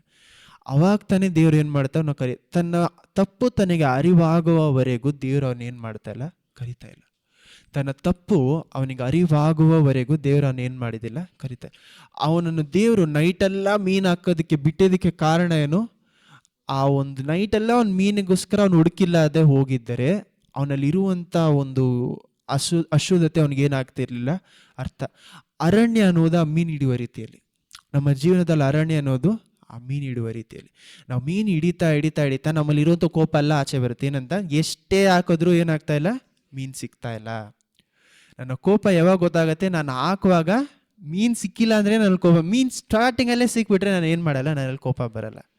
ನನಗೆ ಮೀನು ಸಿಗದೇ ಇರೋದಕ್ಕೆ ಕಾರಣ ಏನು? ದೇವರು ನನ್ನಲ್ಲಿ ಇರುವಂಥ ಎಲ್ಲ ವಿಷಯ ಆಚೆ ತೆಗಿತಾರೆ. ಆಚೆ ಬರುವಾಗ ಲಾಸ್ಟಲ್ಲಿ ದೇವ್ರು ಏನು ಹೇಳ್ತಾರೆ? ಅಂಥ ಮನುಷ್ಯನನ್ನು ಹೋಗಿ ದೇವ್ರು ಏನಂತ ಹೇಳ್ತಾರೆ? ನಿನ್ನ ಜೀವನದಲ್ಲಿ ಮಾಡ್ತೀನಿ ಅಂತಾರಲ್ಲ. ನಿನ್ನ ಜೀವನದಲ್ಲಿ ಯಾವಾಗ ಮಾಡ್ತಾರೆ? ದೇವರು ನಾವು ಚೆನ್ನಾಗಿರುವಾಗ ನಮ್ಮನ್ನು ಹುಡ್ಕೊಂಬರಲ್ಲ. ಯಾಕಂದರೆ ಡ್ಯೂಟ್ರಾನಮಿ ಒಂದೇ ಒಂದು ವಿಷಯ ಮಾತ್ರ ಓದ್ಬಿಡಿ, ನಾನು ಹೇಳ್ತೀನಿ. 6ನೇ ಅಧ್ಯಾಯ ಅಂದ್ಕೊಳ್ತೀನಿ. ಡ್ಯೂಟ್ರಾನಮಿ ಧರ್ಮೋಪದೇಶ ಕಾಂಡ 9ನೇ ಅಧ್ಯಾಯ 5 ಮತ್ತು 6 ತುಂಬ ಮುಖ್ಯವಾದ ವಾಕ್ಯ. 6ನೇ ವಾಕ್ಯ ಮಾತ್ರ ಓದಿದ್ರು ಸಾಕು. ಧರ್ಮೋಪದೇಶ ಕಾಂಡ 9ನೇ ಅಧ್ಯಾಯ ವಚನ 6. ನಿಮ್ಮ ದೇವರಾದ ಕರ್ತರು ಆ ಉತ್ತಮ ದೇಶವನ್ನು ನಿಮಗೆ ಸ್ವದೇಶವಾಗಿ ಕೊಡುವುದು ನಿಮ್ಮ ಪುಣ್ಯ ಫಲವೆಂದು ಚೆನ್ನಾಗಿ ತಿಳಿದುಕೊಳ್ಳಿರಿ. ಪುಣ್ಯ ಫಲ ಅಲ್ಲವೆಂದು ಚೆನ್ನಾಗಿ ತಿಳಿದುಕೊಳ್ಳಿರಿ. ನೀವು ಅವರ ಆಜ್ಞೆಗೆ ಮಣಿಯದ ಜನರೇ ಆಗಿದ್ದೀರಿ. ನೀವು ಅರಣ್ಯದಲ್ಲಿ ನಿಮ್ಮ ದೇವರಾದ ಕರ್ತರಿಗೆ ಕೋಪ ಹುಟ್ಟಿಸಿದ್ದನ್ನು ನೆನಪು ಮಾಡಿಕೊಳ್ಳಿರಿ. ಓಕೆ, ಇಲ್ಲಿ ಅವರು ಡ್ಯೂಟ್ರಾನಮಿ ಧರ್ಮೋಪದೇಶ ಕಾಂಡ ಬರೆಯುವುದಕ್ಕೆ ಕಾರಣ ಏನೆಲ್ಲ 40 ವರ್ಷ ನಡೀತೋ ಎಲ್ಲವನ್ನೂ ಮೋಸ ಏನು ಮಾಡ್ತಾರೆ? ಇನ್ನೊಂದ್ಸತಿ ಅವ್ರು ಜ್ಞಾಪಕ ಪಡಿಸ್ತಾ ಇದ್ದಾರೆ ಅಷ್ಟೇ. ಫುಲ್ ಧರ್ಮೋಪದೇಶ ಕಾಂಡ ನೀವು ಫುಲ್ ಹಿಸ್ಟ್ರಿ ಅರ್ಥ ಮಾಡ್ಕೊಬೇಕಂದ್ರೆ ಧರ್ಮೋಪದೇಶ ಕಾಂಡ ಒಂದು ಓದಿದ್ರೆ ಸಾಕು, ಎಲ್ಲ ಅರ್ಥ ಆಗುತ್ತೆ. ಯಾಕಂದರೆ ಫುಲ್ಲಾಗಿ ಒಂದೇ ಬುಕ್ಕಲ್ಲಿ ಬರೆದಿರ್ತಾರೆ. ಇದರಲ್ಲಿ ಮೋಸ ತಿರುಗಿ ಏನು ಮಾಡ್ತಾ ಇದ್ದಾರೆ? ಆ ಒಂದು ನಂದಿಯನ್ನು, ಅವರ ಒಂದು ಗೋಲ್ಡನ್ ಕಾಫ್ನ ಕಟ್ಟಿದ್ದನ್ನು, ಆ ಒಂದು ಕಟ್ಟಿರುವಂಥ ವಿಷಯವನ್ನು ಈ ಜನರಿಗೆ ಜ್ಞಾಪಕ ಪಡಿಸ್ತಾ ಇದ್ದಾರೆ. ಈ ಜನರಿಗೆ ಜ್ಞಾಪಕ ಪಡಿಸುವಾಗ 6ನೇ ವಾಕ್ಯ ತುಂಬ ಮುಖ್ಯವಾಗಿ ಏನಂತ ಹೇಳ್ತಾ ಇದ್ದಾರೆ? ನಿಮಗೆ ಈ ದೇವರು ಈ ಒಂದು ಅತಿಶಯವನ್ನು ಮಾಡೋದಕ್ಕೆ ಕಾರಣ ನೀವು ಒಳ್ಳೆಯವರು ಅನ್ನೋದಕ್ಕೆ ಕಾರಣ ಅಲ್ಲ ಅಂತ, ನೀವು ಒಳ್ಳೆಯವರಾಗಿ ನಿಮ್ಮ ಕರ್ಮದ ಫಲ ಅಲ್ಲ ಅಂತ ಹೇಳ್ತಾರೆ. 6ನೇ ವಾಕ್ಯ ಇನ್ನೂ ಒಂದು ಸತಿ ಓದಿ. ನಿಮ್ಮ ದೇವರಾದ ಕರ್ತರು ಆ ಆ ಉತ್ತಮ ದೇಶವನ್ನು ನಿಮಗೆ ಸ್ವದೇಶವಾಗಿ ಉತ್ತಮ ದೇಶ ನಿಮ್ಮ ಜೀವನದಲ್ಲಿ ಆ ಒಂದು ಅತಿಶಯ ಮಾಡುವುದಕ್ಕೆ ಕಾರಣ ಕೊಡುವುದು ನಿಮ್ಮ ಪುಣ್ಯ ಫಲವಲ್ಲ ಎಂದು ಪುಣ್ಯ ಫಲಗಳಿಂದ ಅಲ್ಲ ಎಂದು ಚೆನ್ನಾಗಿ ತಿಳಿದುಕೊಳ್ಳ್ರಿ. ದೇವರು, ನಾನು ಇದನ್ನೇ ನೀವು ಲಾಸ್ಟ್ 2 months ಮುಂಚೆನೂ ಇದನ್ನು ತಗೊಂಡ್ವಿ ಅಂತ ಅನ್ಕೊಳ್ತೀನಿ. ಎಸೇಕಿಯೇಲ್ 36ನೇ ಅಧ್ಯಾಯ ತಗೊಳ್ಳುವಾಗ್ಲೂ ಇದನ್ನೇ ಹೇಳ್ದೆ, 35-36. ಎಸೇಕಿಯೇಲ್ ಅಲ್ಲೂ ಸಹ ದೇವರು ಏನಂತ ಹೇಳ್ತಾರೆ, ನಿಮ್ಮ ಜೀವನದಲ್ಲಿ ನಾನು ಅತಿಶಯ ಮಾಡುವುದಕ್ಕೆ ಕಾರಣ ಏನು, ನಿಮ್ಮ ತಪ್ಪುಗಳು ನಿಮ್ಗೆ ಏನಾಗಬೇಕು, ಅರಿವಾಗಬೇಕು. ನಿಮ್ಮ ದೇವರು ನಿಮಗೆ ಅತಿಶಯ ಮಾಡ್ತಾ ಇರೋದಕ್ಕೆ ಕಾರಣ ಏನು, ದೇವರೇ ನಾನು ಇಷ್ಟು ಅಶುದ್ಧವಾದ ಒಂದು ಮನುಷ್ಯನಾಗಿದ್ರೂ ಸಹ ನನ್ನ ಜೀವನದಲ್ಲಿ ಏನು ಮಾಡ್ತಾ ಇದ್ದೀರಾ, ಅತಿಶಯ ಮಾಡ್ತಾ ಇದ್ದೀರಾ. ನನಗಿದು ಐ ಡೋಂಟ್ ಡಿಸರ್ವ್ ಇಟ್, ನಾನೇನು ಇದು ನನ್ನ ಒಳ್ಳೆ ಕೆಲಸಗಳಿಂದ ನನಗೆ ಸಿಕ್ಕಿದಲ್ಲ ಅಂತ. ನಾವು ಸ್ಟಾರ್ಟಿಂಗಲ್ಲಿ ದೇವ್ರ ಹತ್ರ ಹೋಗುವಾಗ ನಾವು ದೇವರಿಗೆ ಭಯ ಪಡುವಂಥ ಮನುಷ್ಯರಾಗಿದ್ರೆ ಏನು ಬರುತ್ತೆ ಗೊತ್ತಾ, ನಮ್ಮ ಬಾಯಿಂದ, ದೇವರೇ ನಾನು ನಿನಗೆ ಇಷ್ಟು ಭಯ ಪಡ್ತೀನಿ, ನನ್ನ ಜೀವನದಲ್ಲಿ ಏನು ಬೇಕು ನನಗೆ ಬೇಕು. ಎಷ್ಟೋ ಪ್ರಾರ್ಥನೆಗಳು ಆ ರೀತಿ ಇರುತ್ತೆ. ನಾವು ತುಂಬ ಕಷ್ಟದಲ್ಲಿರುವಾಗ ಏನಂತ ಹೇಳ್ತೀವಿ, ದೇವರೇ ನಾನು ನಿಮಗಿಷ್ಟು ಭಯ ಪಡ್ತೀನಲ್ಲ, ನನಗೇನು ಕೊಡಿ, ಈ ವಿಷಯವನ್ನು ಕೊಡ್ತೀರಾ. ನಾವು ಹಂಬಲ ಕೇಳುವಂಥ ರೀತಿಯಲ್ಲಿ ಇರುತ್ತೆ, ನ್ಯಾಯವಾಗಿ ಕೇಳುವಂಥ ರೀತಿಯಲ್ಲಿ ಇರುತ್ತೆ. ಆದರೆ ಅಲ್ಲಿ ಏನು ತೋರಿಸ್ತಾ ಇದ್ದೀವಿ ಗೊತ್ತಾ, ದೇವರೇ ನಾನು ಒಳ್ಳೆಯವನಾಗಿದ್ದೀನಿ, I deserve it more than other people. ನನಗೆ ಈ ವಿಷಯ ಏನು, ಬೇರೆ ಜನರಿಗಿಂತ ನನಗೆ ನೀವೇನು ಮಾಡ್ಬೋದು, ಜಾಸ್ತಿಯಾಗಿ ಕೊಡ್ಬೋದು, ಯಾಕಂದರೆ ನಾನು ಭಯ ಪಡ್ತಾ ಇದ್ದೀನಿ ನಿಮಗೆ ಅಂತ. ದೇವರು ತಾನಾಗಿ ನೀವು ಒಳ್ಳೆಯವರು ಅಂತ ಹೇಳೋದಕ್ಕೂ ನಿಮ್ಮನ್ನು ನೀವು ಹೋಗಿ ದೇವ್ರ ಹತ್ರ ನಾನು ಒಳ್ಳೆಯವನು ಅಂತ ತೋರಿಸ್ಕೊಳ್ಳೋದಕ್ಕೆ ವ್ಯತ್ಯಾಸ ಇದೆ. ನಾವೆಷ್ಟೋ ಜನರಿಗೆ ಕೋಪ ದೇವ್ರ ಮೇಲೆ ಬರುವುದಕ್ಕೆ ಕಾರಣ ಏನು, ನಾನಿಷ್ಟು ಒಳ್ಳೆಯವನಾಗಿದ್ದೆ, ದೇವ್ರು ನನಗೇನು ಮಾಡಿಲ್ಲ. ಯಾಕಂದರೆ ನಾನು ಒಂದು ವಿಷಯ ನನಗೆ ಸಿಗದೇ ಇರುವಾಗ ನನಗೇನು ಬರುತ್ತೆ ನನ್ನ ಮೈಂಡಲ್ಲಿ, ನಾನು ಒಳ್ಳೆಯವನಾಗಿದ್ದೆ. ಯಾಕಂದರೆ ನಮ್ಮ ಒಂದು ಬಲಹೀನತೆ ನಾವು ದಾಟಿ ಬಂದರೆ ನಮ್ಮ ಮೈಂಡಲ್ಲಿ ಏನು ಕೂತ್ಕೊಂಡಿರೋದು ಗೊತ್ತಾ, ಅದು ಒಂದೇ ನನ್ನ ಬಲಹೀನತೆ ಅಂತ. 5-6 ಬಲಹೀನತೆ ನಮ್ಮಲ್ಲಿ ಇದೆ ಅಂತ ಯಾವಾಗ ಗೊತ್ತಾಗುತ್ತೆ, ದೇವರು ಒಂದೊಂದು ವಿಷಯವನ್ನು ಕೊಟ್ಟು ನಮ್ಮನ್ನು ಪರೀಕ್ಷಿಸುವಾಗ ನನ್ನಲ್ಲಿ ಗೊತ್ತಾಗುತ್ತೆ ಏನಂತ, ನನ್ನಲ್ಲಿ ದುರಾಸೆನೂ ಇದೆ, ನನ್ನಲ್ಲಿ ಏನಿದೆ, ಇದೂ ಇದೆ, ಅದೂ ಇದೆ. ಅದನ್ನು ಯಾಕಂದರೆ ಇದೆಲ್ಲ ಇರುವವರು ಏನು ಮಾಡೋಕ್ಕಾಗಲ್ಲ, ದೇವರ ರಾಜ್ಯವನ್ನು ಸೇರುವುದಕ್ಕಾಗಲ್ಲ. ಇದೆಲ್ಲ ಅದರಲ್ಲಿ ಒಂದು ಮುಖ್ಯವಾದ ವಾಕ್ಯ ಇನ್ನೂ ಒಂದು ಸತಿ ಓದಿದ್ದೀನಿ, ತಿರುಗಿ ಓದಿಸೋದಕ್ಕೆ ಕಾರಣ ಕೊಲೋಷಿಯನ್ಸ್ 3:5. ಯಾಕೆ ಇಷ್ಟು ಸತಿ ಓದಿಸ್ತಾ ಇದ್ದೀನಿ ಅಂದರೆ ನಮ್ಗೆ ಅರ್ಥ ಆಗಬೇಕು. ಕಂಟಿನ್ಯೂ ಮಾಡಿ, ಒಂದೇ ಒಂದು ಲಾಸ್ಟ್ ಸತಿ ಇದೆ. ಕೊಲೋಷಿಯನ್ಸ್ 3:5. ಆದುದರಿಂದ ನಿಮ್ಮಲ್ಲಿ ಇರುವ ಭೂ ಸಂಬಂಧವಾದ ಭಾವಗಳನ್ನು ಸಾಯಿಸಿರಿ, ವಿಗ್ರಹಾರಾಧನೆ. ಎಷ್ಟು ಸಾಕು. ನಿಮ್ಮಲ್ಲಿ ಇರುವಂಥ ಲೋಕದ ವಿಚಾರಗಳನ್ನ ಏನು ಮಾಡಿ, ಸಾಯಿಸಿರಿ. ನಿಮ್ಮಲ್ಲಿ ಇರುವಂಥ ವಿಷಯ ಜೀವಂತವಾಗಿದ್ದೆ ಅಂತ ನಿಮಗೆ ಗೊತ್ತಿಲ್ಲದೆ ಹೋದರೆ ಯಾವ ರೀತಿ ಅದನ್ನು ಸಾಯಿಸ್ತೀರಾ. ಪೌಲು ಬರೆದಿದ್ದು ಒಂದು ವಿಷಯವನ್ನು ಸಾಯಿಸ್ರಿ ಅಂತ ಮಾತಲ್ಲ, ಅಲ್ಲಿರುವಂಥ ಒಂದೊಂದು ವಿಷಯವನ್ನು ಏನು ಮಾಡಿ, ಸಾಯಿಸ್ರಿ ಅಂತ. ಒಂದೊಂದು ವಿಷಯವನ್ನು ಸಾಯಿಸ್ರಿ ಅನ್ನೋದಕ್ಕೆ ಅರ್ಥ ಏನು, ನನ್ನಲ್ಲಿ ಅದು ಇದೆ ಅಂತ ನನಗೆ ಗೊತ್ತಾಗದೆ ಹೋದರೆ ಯಾವ ರೀತಿ ನಾನು ಅದನ್ನು ಸಾಯಿಸೋಕ್ಕಾಗತ್ತೆ. ನನ್ನಲ್ಲಿ ದುರಾಸೆ ಇದೆ ಅಂತ ನನಗೆ ಅರ್ಥ ಆಗದೆ ಹೋದರೆ ಅದನ್ನು ಯಾವ ರೀತಿ ಸಾಯಿಸೋಕ್ಕಾಗತ್ತೆ. ನನ್ನಲ್ಲಿ ಈ ಒಂದು ವಿಷಯ ಇದೆ ಅಂತ ಯಾವಾಗ ತಿಳಿಯತ್ತೆ, ದೇವರು ನನ್ನನ್ನು ಒಬ್ಬರ ದಾರಿಯಲ್ಲಿ ನಡೆಸುವಾಗ, ಸಮಯ ತಗೊಳ್ಳುವಾಗ, ಪೇಷಂಟಾಗಿ ಕಾದಿರು ಅಂತ ಹೇಳುವಾಗಲೇ ನನ್ನಲ್ಲಿರುವಂಥ ಆ ಒಂದು ಕೆಟ್ಟ ಗುಣ ಆಚೆ ಬರುತ್ತೆ. ನಾನು ಚೆನ್ನಾಗಿರುವಾಗ ನನ್ನಲ್ಲಿರುವಂಥ ಕೆಟ್ಟ ಗುಣಗಳು ಏನು ಮಾಡಲ್ಲ, ಆಚೆ ಬರಲ್ಲ. ನಾನು ಚೆನ್ನಾಗಿಲ್ಲದೆ ಇರುವಾಗಲೇ ನನ್ನ ಕೆಟ್ಟ ಗುಣಗಳೇನಾಗುತ್ತೆ, ಆಚೆ ತೋರಿಸುತ್ತೆ. ಈ ಕೆಟ್ಟ ಗುಣಗಳು ತೋರಿಸಿದ ಮೇಲೆ ದೇವರ ಆ ವಿಷಯವನ್ನು ಏನು ಮಾಡ್ತಾರೆ, ಕೊಡ್ತಾರೆ. ಏನಕ್ಕೋಸ್ಕರ, ಒಂದು ಆ ವಿಷಯವನ್ನು ಹಿಡ್ಕೊಂಡು ನಾನು ನೋಡ್ಬೋದು ಅಥವಾ ದೇವರ ಕಡೆಯಲ್ಲಿ ಓಡ್ಬೋದು. ದೇವ್ರು ಯಾವಾಗಲೂ ಅದನ್ನು ಮಾಡ್ತಾರೆ. ಒಂದು ಆ ವಿಷಯವನ್ನು ಇಟ್ಕೊಂಡು ನಾನೇನು ಮಾಡ್ಬೋದು, ದೇವರ ಕಡೆಯಲ್ಲಿ ಓಡ್ಬೋದು, ಅಥವಾ ವಿಷಯವನ್ನು ಎತ್ಕೊಂಡು ನಾನೇನು ಮಾಡ್ಬೋದು, ಓಡ್ಬೋದು. ನಾವು ನಮ್ಮ ಜೀವನದ ಆ ಒಂದು ಅತಿಶಯಗಳು ದೇವರ ಕಡೆ ನಮ್ಮನ್ನು ತಳ್ತಾ ಇದೆಯಾ ಅಥವಾ ದೇವರ ಹತ್ರ ಅಂದರೆ ದೂರ ತಳ್ತಾ ಇದೆ. ನನ್ನಲ್ಲಿರುವಂಥ ಆ ಒಂದು ಅಶುದ್ಧತೆ ನಾನು ಅರ್ಥ ಮಾಡಿಕೊಂಡು ತಿಳಿದುಕೊಂಡು ನಾನು ದೇವ್ರ ಹತ್ರ, ದೇವರೇ ನನ್ನನ್ನು ಕ್ಷಮಿಸಿ ಅಂತ ಹೇಳುವವರೆಗೂ ದೇವ್ರು ಏನು ಮಾಡ್ತಾರೆ, ಆ ಜಾಗದಲ್ಲಿ ನಮ್ಮನ್ನು ಬಿಟ್ಟಿರ್ತಾರೆ. ಎಷ್ಟೋ ಜನರು ಏನು ಮಾಡ್ತಾರೆ, ಕೋಪ ಪಟ್ಕೊಂಡು ನೀವು ಕೊಡದೆ ಹೋದರೆ ನಾನು ಬಿಡಲ್ಲ ಬಿಡಲ್ಲ ಬಿಡಲ್ಲ ಬಿಡಲ್ಲ ಅಂತ ಹೇಳ್ತಾ ಏನು ಮಾಡ್ತಾರೆ, ಪಡ್ಕೊಂಡು ಅವಸ್ಥೆ ಪಡ್ತಾ ಇರ್ತಾರೆ. ದೇವ್ರಿಗೆ ವಿರೋಧವಾಗಿ ಹೋಗಿ ಎಷ್ಟೋ ಜನರು ಎಷ್ಟೋ ವರ್ಷಗಳೇನು ಮಾಡ್ತಾರೆ, ಪಶ್ಚಾತ್ತಾಪ ಪಡ್ತಾರೆ. ದೇವರೇ ನಿಮಗೋಸ್ಕರ ನಾನು ಏನು ಮಾಡಿಲ್ಲ, ಕಾದಿಲ್ಲ. ನಮ್ಮ ಒಳ್ಳೆಯ ಆಸೆಗಳನ್ನು ಸಹ ನಾವು ನ್ಯಾಯಪಡಿಸ್ಬೋದು, ದೇವರ ರಾಜ್ಯಕ್ಕೆ ಕರೆಕ್ಟಾಗೇ ನ್ಯಾಯಪಡಿಸ್ಬೋದು. ಏನಂತ, ಈ ಒಂದು ಆಸೆ ನನಗೆ ಸಿಕ್ಕಿದ್ರೆ, ಈ ಒಂದು ಆರೋಗ್ಯ ಈ ಒಂದು ವಿಷಯ ನನಗೆ ಸಿಕ್ಕಿದ್ರೆ ನಾನೇನು ಮಾಡ್ಬೋದು, ದೇವರಿಗೋಸ್ಕರ ನಿಂತ್ಕೊಳ್ತೀನಿ, ದೇವರಿಗೋಸ್ಕರ ಮಾಡ್ತೀನಿ ಅಂತ. ಆ ಒಂದು ವಿಷಯ ಸಿಕ್ಕಿದ್ರೆ ದೇವರನ್ನ ಅಷ್ಟೇ ಹುಡುಕ್ತೀರಾ? ಆ ಒಂದು ವಿಷಯ ನಿಮ್ಮ ಜೀವನದಲ್ಲಿ ಇದ್ದರೆ ದೇವರನ್ನ ಅಷ್ಟೇ ಹುಡುಕ್ತೀರಾ, ಇನ್ನೂ ಕಡಿಮೆ ಆಗತ್ತಾ? ನಾವು ದೇವರನ್ನು ಹುಡುಕುವುದು ಅವರಿಗೋಸ್ಕರನ, ನಮಗೋಸ್ಕರನ? ಈ ಒಂದು ಪ್ರಶ್ನೆ. ದೇವರಿಗೋಸ್ಕರ ನಾನು ಹುಡುಕ್ತಾ ಇದ್ದೀನಿ ಅಂದರೆ ನಾನು ಏನು ಮಾಡಿರಲ್ಲ, ದೇವರನ್ನು ನನ್ನ ಒಂದು ಇಮೇಜ್ಗೆ ಏನು ಮಾಡಲ್ಲ, ನನ್ನ ಒಂದು ಇದಕ್ಕೆ ಏನು ಮಾಡಲ್ಲ, ಕಡಿಮೆ ತೋರಿಸಲ್ಲ. ನಾನು ವಿಗ್ರಹವಾಗಿ ದೇವರನ್ನು ಇಟ್ಟಿರಲ್ಲ. ಏನಂತ, ನನ್ನ ಲೆವೆಲ್ ಕಡಿಮೆ ಮಾಡಿ, ದೇವ್ರು ಏನೆಲ್ಲ ಕೇಳ್ತೀನೋ ಎಲ್ಲೋನು ಕೊಡುವಂಥ ದೇವರಾಗಿರಲ್ಲ. ಇಷ್ಟೋ ಸತಿ ದೇವ್ರು ಏನು ಮಾಡಿರ್ತಾರೆ, ಅವರ ಲೆವೆಲ್ಗೆ ಅವ್ರು ಯೋಚನೆ ಮಾಡ್ತಾರೆ, ನಮ್ಮ ಲೆವೆಲ್ಗೆ ಇಳ್ದು ಯೋಚನೆ ಮಾಡಲ್ಲ. ಏನು ಮಾಡ್ತೀನಿ, ಒಕ್ಕೋಪ ಬರ್ತೀವಿ ದೇವ್ರ ಮೇಲೆ. ಏನಂತ, ಅಯ್ಯೋ ದೇವರೇ ಇಷ್ಟಕ್ಕೆ. ಯಾಕಂದರೆ ದೇವರನ್ನು ನಾನು ಏನು ಮಾಡಿದ್ದೀನಿ, ನನ್ನ ಲೆವೆಲ್ಗೆ ಇಳಿಸಿದ್ದೀನಿ ಅಂತ ಅರ್ಥ. ಆ ಜಾಗದಲ್ಲಿ ನನ್ನ ಲೆವೆಲ್ಗೆ ನಾನು ದೇವ್ರು ಇಳಿಸಿದ್ರೆ ನಾನು ಏನು ಮಾಡ್ತೀನಿ, ಅದೊಂದು ಬಸವನಾಗಿ ಮುಂದೆ ನಿಂತಿರುತ್ತಷ್ಟೇ. ಅದಕ್ಕೇನಿರಲ್ಲ, ಯಾವುದೇ ಬಲ ಇರಲ್ಲ. ಜೀವಂತವಾದ ದೇವರು ನೀವು ಹೇಳೋದು ಮಾತ್ರ ದೊಡ್ಡ ವಿಷಯ ಅಲ್ಲ. ಜೀವಂತವಾದ ದೇವರ ರೀತಿಯಲ್ಲಿ ಅವರ ನಾವು ಮರ್ಯಾದೆ ಕೊಡ್ತಾ ಇದ್ದೀವ. ಮರ್ಯಾದೆ ಕೊಡೋದಂದ್ರೆ ಏನು, ಅವರು ಹೇಳುವಂಥ ದಾರಿಯಲ್ಲಿ ನಾನು ನಡೀತಾ ಇದ್ದೀನ, ಅಥವಾ ನಾನು ಹೇಳುವಂಥ ದಾರಿಯಲ್ಲಿ ದೇವ್ರು ನನ್ನ ಹಿಂದೆ ಬರ್ತಾ ಇದ್ದಾರಾ ಅಂದರೆ ನಾನು ಫೇಕ್ ದೇವ್ರು ನನ್ನ ಮೈಂಡಲ್ಲಿ ಇಟ್ಕೊಂಡಿದ್ದೀನಿ ಅರ್ಥ. ಯಾಕಂದರೆ ಏನು ಹೇಳಿದ್ರು ಓಕೆ. ನಮ್ಮ ಎಲ್ರಿಗೂ ಒಂದೇ ಒಂದು ಪ್ರಶ್ನೆ ಇರುತ್ತೆ, ಅನನ್ಯ ಸಫೇರ ಅನ್ನೋರು ಏನಕ್ಕೋಸ್ಕರ ಸೆತ್ತೋದ್ರ ಆ ಜಾಗದಲ್ಲಿ, ದೇವರ ಪ್ರಸನ್ನತೆಯಲ್ಲಿ ಯಾಕೆ ಸಾಯ್ತಾರೆ? ಕೋರ ಅನ್ನುವಂಥ ಮನುಷ್ಯ ಹಳೆ ಒಡಂಬಡಿಕೆಯಲ್ಲಿ ಸೆತ್ತಿದ್ದು ಓಕೆ, ಹೊಸ ಒಡಂಬಡಿಕೆ ಅನನ್ಯ ಸಫೇರ ಸೆತ್ತಿದ್ದಕ್ಕೆ ಕಾರಣ ಏನು? ದುರಾಸೆ. ದುರಾಸೆ, ಸಿಂಪಲ್ ಆದ ಆಸೆ, ದುರಾಸೆ. ಓಕೆ, ಈ ಕಾಲದಲ್ಲೂ ದುರಾಸೆ ಇರುವಂಥ ಸಭೆಗಳಲ್ಲಿದ್ದಾರೆ, ಎಷ್ಟೋ ಸಭೆಯಲ್ಲಿದ್ದಾರೆ. ಮತ್ತೆ ಯಾಕೆ ಸಾಯ್ತಾ ಇಲ್ಲ?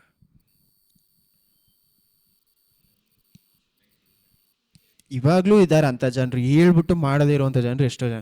ಅವ್ರೇನು ಹೇಳ್ತಾರೆ, ಅನನ್ಯ ಸಫೇರ ನಾವೆಲ್ಲವನ್ನು ಸೇಲ್ ಮಾಡಿ ಫುಲ್ ಎತ್ಕೊಂಬಂದು ಏನು ಮಾಡ್ತೀವಿ, ಕೊಟ್ಬಿಡ್ತೀವಿ. ಅವ್ರು ಕೇಳಿರಲ್ಲ, ಇವರೇ ಏನು ಮಾಡ್ತಾರೆ, ಶೋ ಆಫ್ ಮಾಡಬೇಕು ಅಂತ ತಾನಾಗಿ ತಾನು ಬಂದು ಹೇಳ್ತಾರೆ ನಾವು ಎಲ್ಲ ಕೊಟ್ಬಿಡ್ತೀವಿ ಅಂತ. ಆದರೆ ಅವ್ರು ಏನು ಮಾಡ್ತಾರೆ, ಅದಕ್ಕೆ ಹಣಕಾಸು ನೋಡಿದ ತಕ್ಷಣ ಏನಾಗುತ್ತೆ, ಅವರ ಹಣಕಾಸು ನೋಡುವವರೆಗೆ ಅವ್ರ ಮನಸ್ಸು ಏನಾಗಿತ್ತು, ಕ್ಲೀನ್ ಆಗಿತ್ತು. ಏನಂತ, ದೇವ್ರ ಮೇಲೆ ಏನಾಗಿತ್ತು, ಸರಿ ನಾವು ಒಳ್ಳೇದು ಮಾಡಬೇಕು, ದೇವರ ಪಾದಕ್ಕೆ ಬಂದು ಇಡಬೇಕು ಅಂತ. ಹಣಕಾಸು ಅವ್ರ ಕೈಯಲ್ಲಿ ಬಂದಮೇಲೆ, ಅತಿಶಯ ನಿಮ್ಮ ಕೈಯಲ್ಲಿ ಬಂದಮೇಲೆ ಏನು ತೋರಿಸ್ತಾ ಇದೆ ಅಲ್ಲಿ, ದುರಾಸೆ. ಏನಂತ, ಓ ಇಷ್ಟು ಕೊಡಬೇಕಾ, ಏನು ಮಾಡೋಣ, ಸ್ವಲ್ಪ ಇಟ್ಬಿಟ್ಟು ಏನು ಮಾಡೋಣ, ಸ್ವಲ್ಪ ಕೊಡೋಣ ಅಂತ.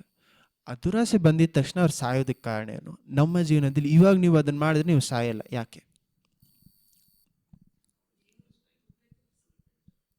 ಹಂಗಂತ ಹೊಸ ಒಡಂಬಡಿಕೆ ತಾನೆ ಅದು ನಡೆದಿದ್ದು, ಆವಾಗಲೂ ಕೃಪೆ ಕಾಲನೇ ಇತ್ತು. ದೇವರ ಪ್ರಸನ್ನತೆ ಆ ಜಾಗದಲ್ಲಿ ಎಷ್ಟು ಇದೆಯೋ ಅಷ್ಟು ಪನಿಷ್ಮೆಂಟ್ ಹೆಚ್ಚಾಗಿ ಸಿಗುತ್ತೆ.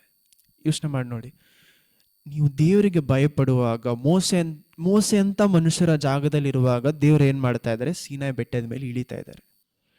ನಮ್ಮಂಥ ಮನುಷ್ಯರಿರುವಾಗ ದೇವರ ಪ್ರಸನ್ನತೆ ಇರಲ್ಲ. ಪೇತ್ರನಂಥ ಮನುಷ್ಯರ ಆ ಜಾಗದಲ್ಲಿ ನಿಂತ್ಕೊಂಡಿರುವಾಗ ಏನಿತ್ತು, ಪ್ರಸನ್ನತೆ, ಅಷ್ಟು ದೇವರ ಪ್ರಸನ್ನತೆ ಅಲ್ಲಿ ಜಾಸ್ತಿ ಆಗಿತ್ತು. ಆ ಕಾರಣದಿಂದ ಚಿಕ್ಕ ಚಿಕ್ಕ ತಪ್ಪು ಸಹ ಏನಾಗ್ತದೆ, ದೇವ್ರ ತಕ್ಷಣ ಅವ್ರ ಪ್ರಸನ್ನತೆಯಲ್ಲಿ ಅವ್ರು ತಪ್ಪು ಮಾಡಿದ ಕಾರಣದಿಂದ ಏನಾಯಿತು, ತಪ್ಪಂತ ಅವ್ರು ಏನಾಗ್ತಾರೆ, ಸಾಯ್ತಾ ಇದ್ದಾರೆ.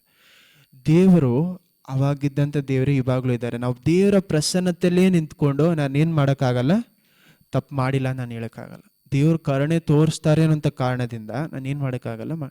ಈ ಕಾಲದಲ್ಲಿ ಪ್ರಸನ್ನತೆ ಏನಾಗ್ತಾ ಇಲ್ಲ, ಅಷ್ಟು ಜಾಸ್ತಿ ನಮ್ಮ ಜೊತೆ ಇಲ್ಲ. ಆ ಕಾರಣದಿಂದನೇ ಇಷ್ಟೇ ಹೇಳಿದ್ರು ಏನಾಗ್ತಾ ಇಲ್ಲ, ದೇವರ ಪ್ರಸನ್ನ ನಮ್ಗೆ ಕಾಣಿಸ್ತಾ ಇಲ್ಲ.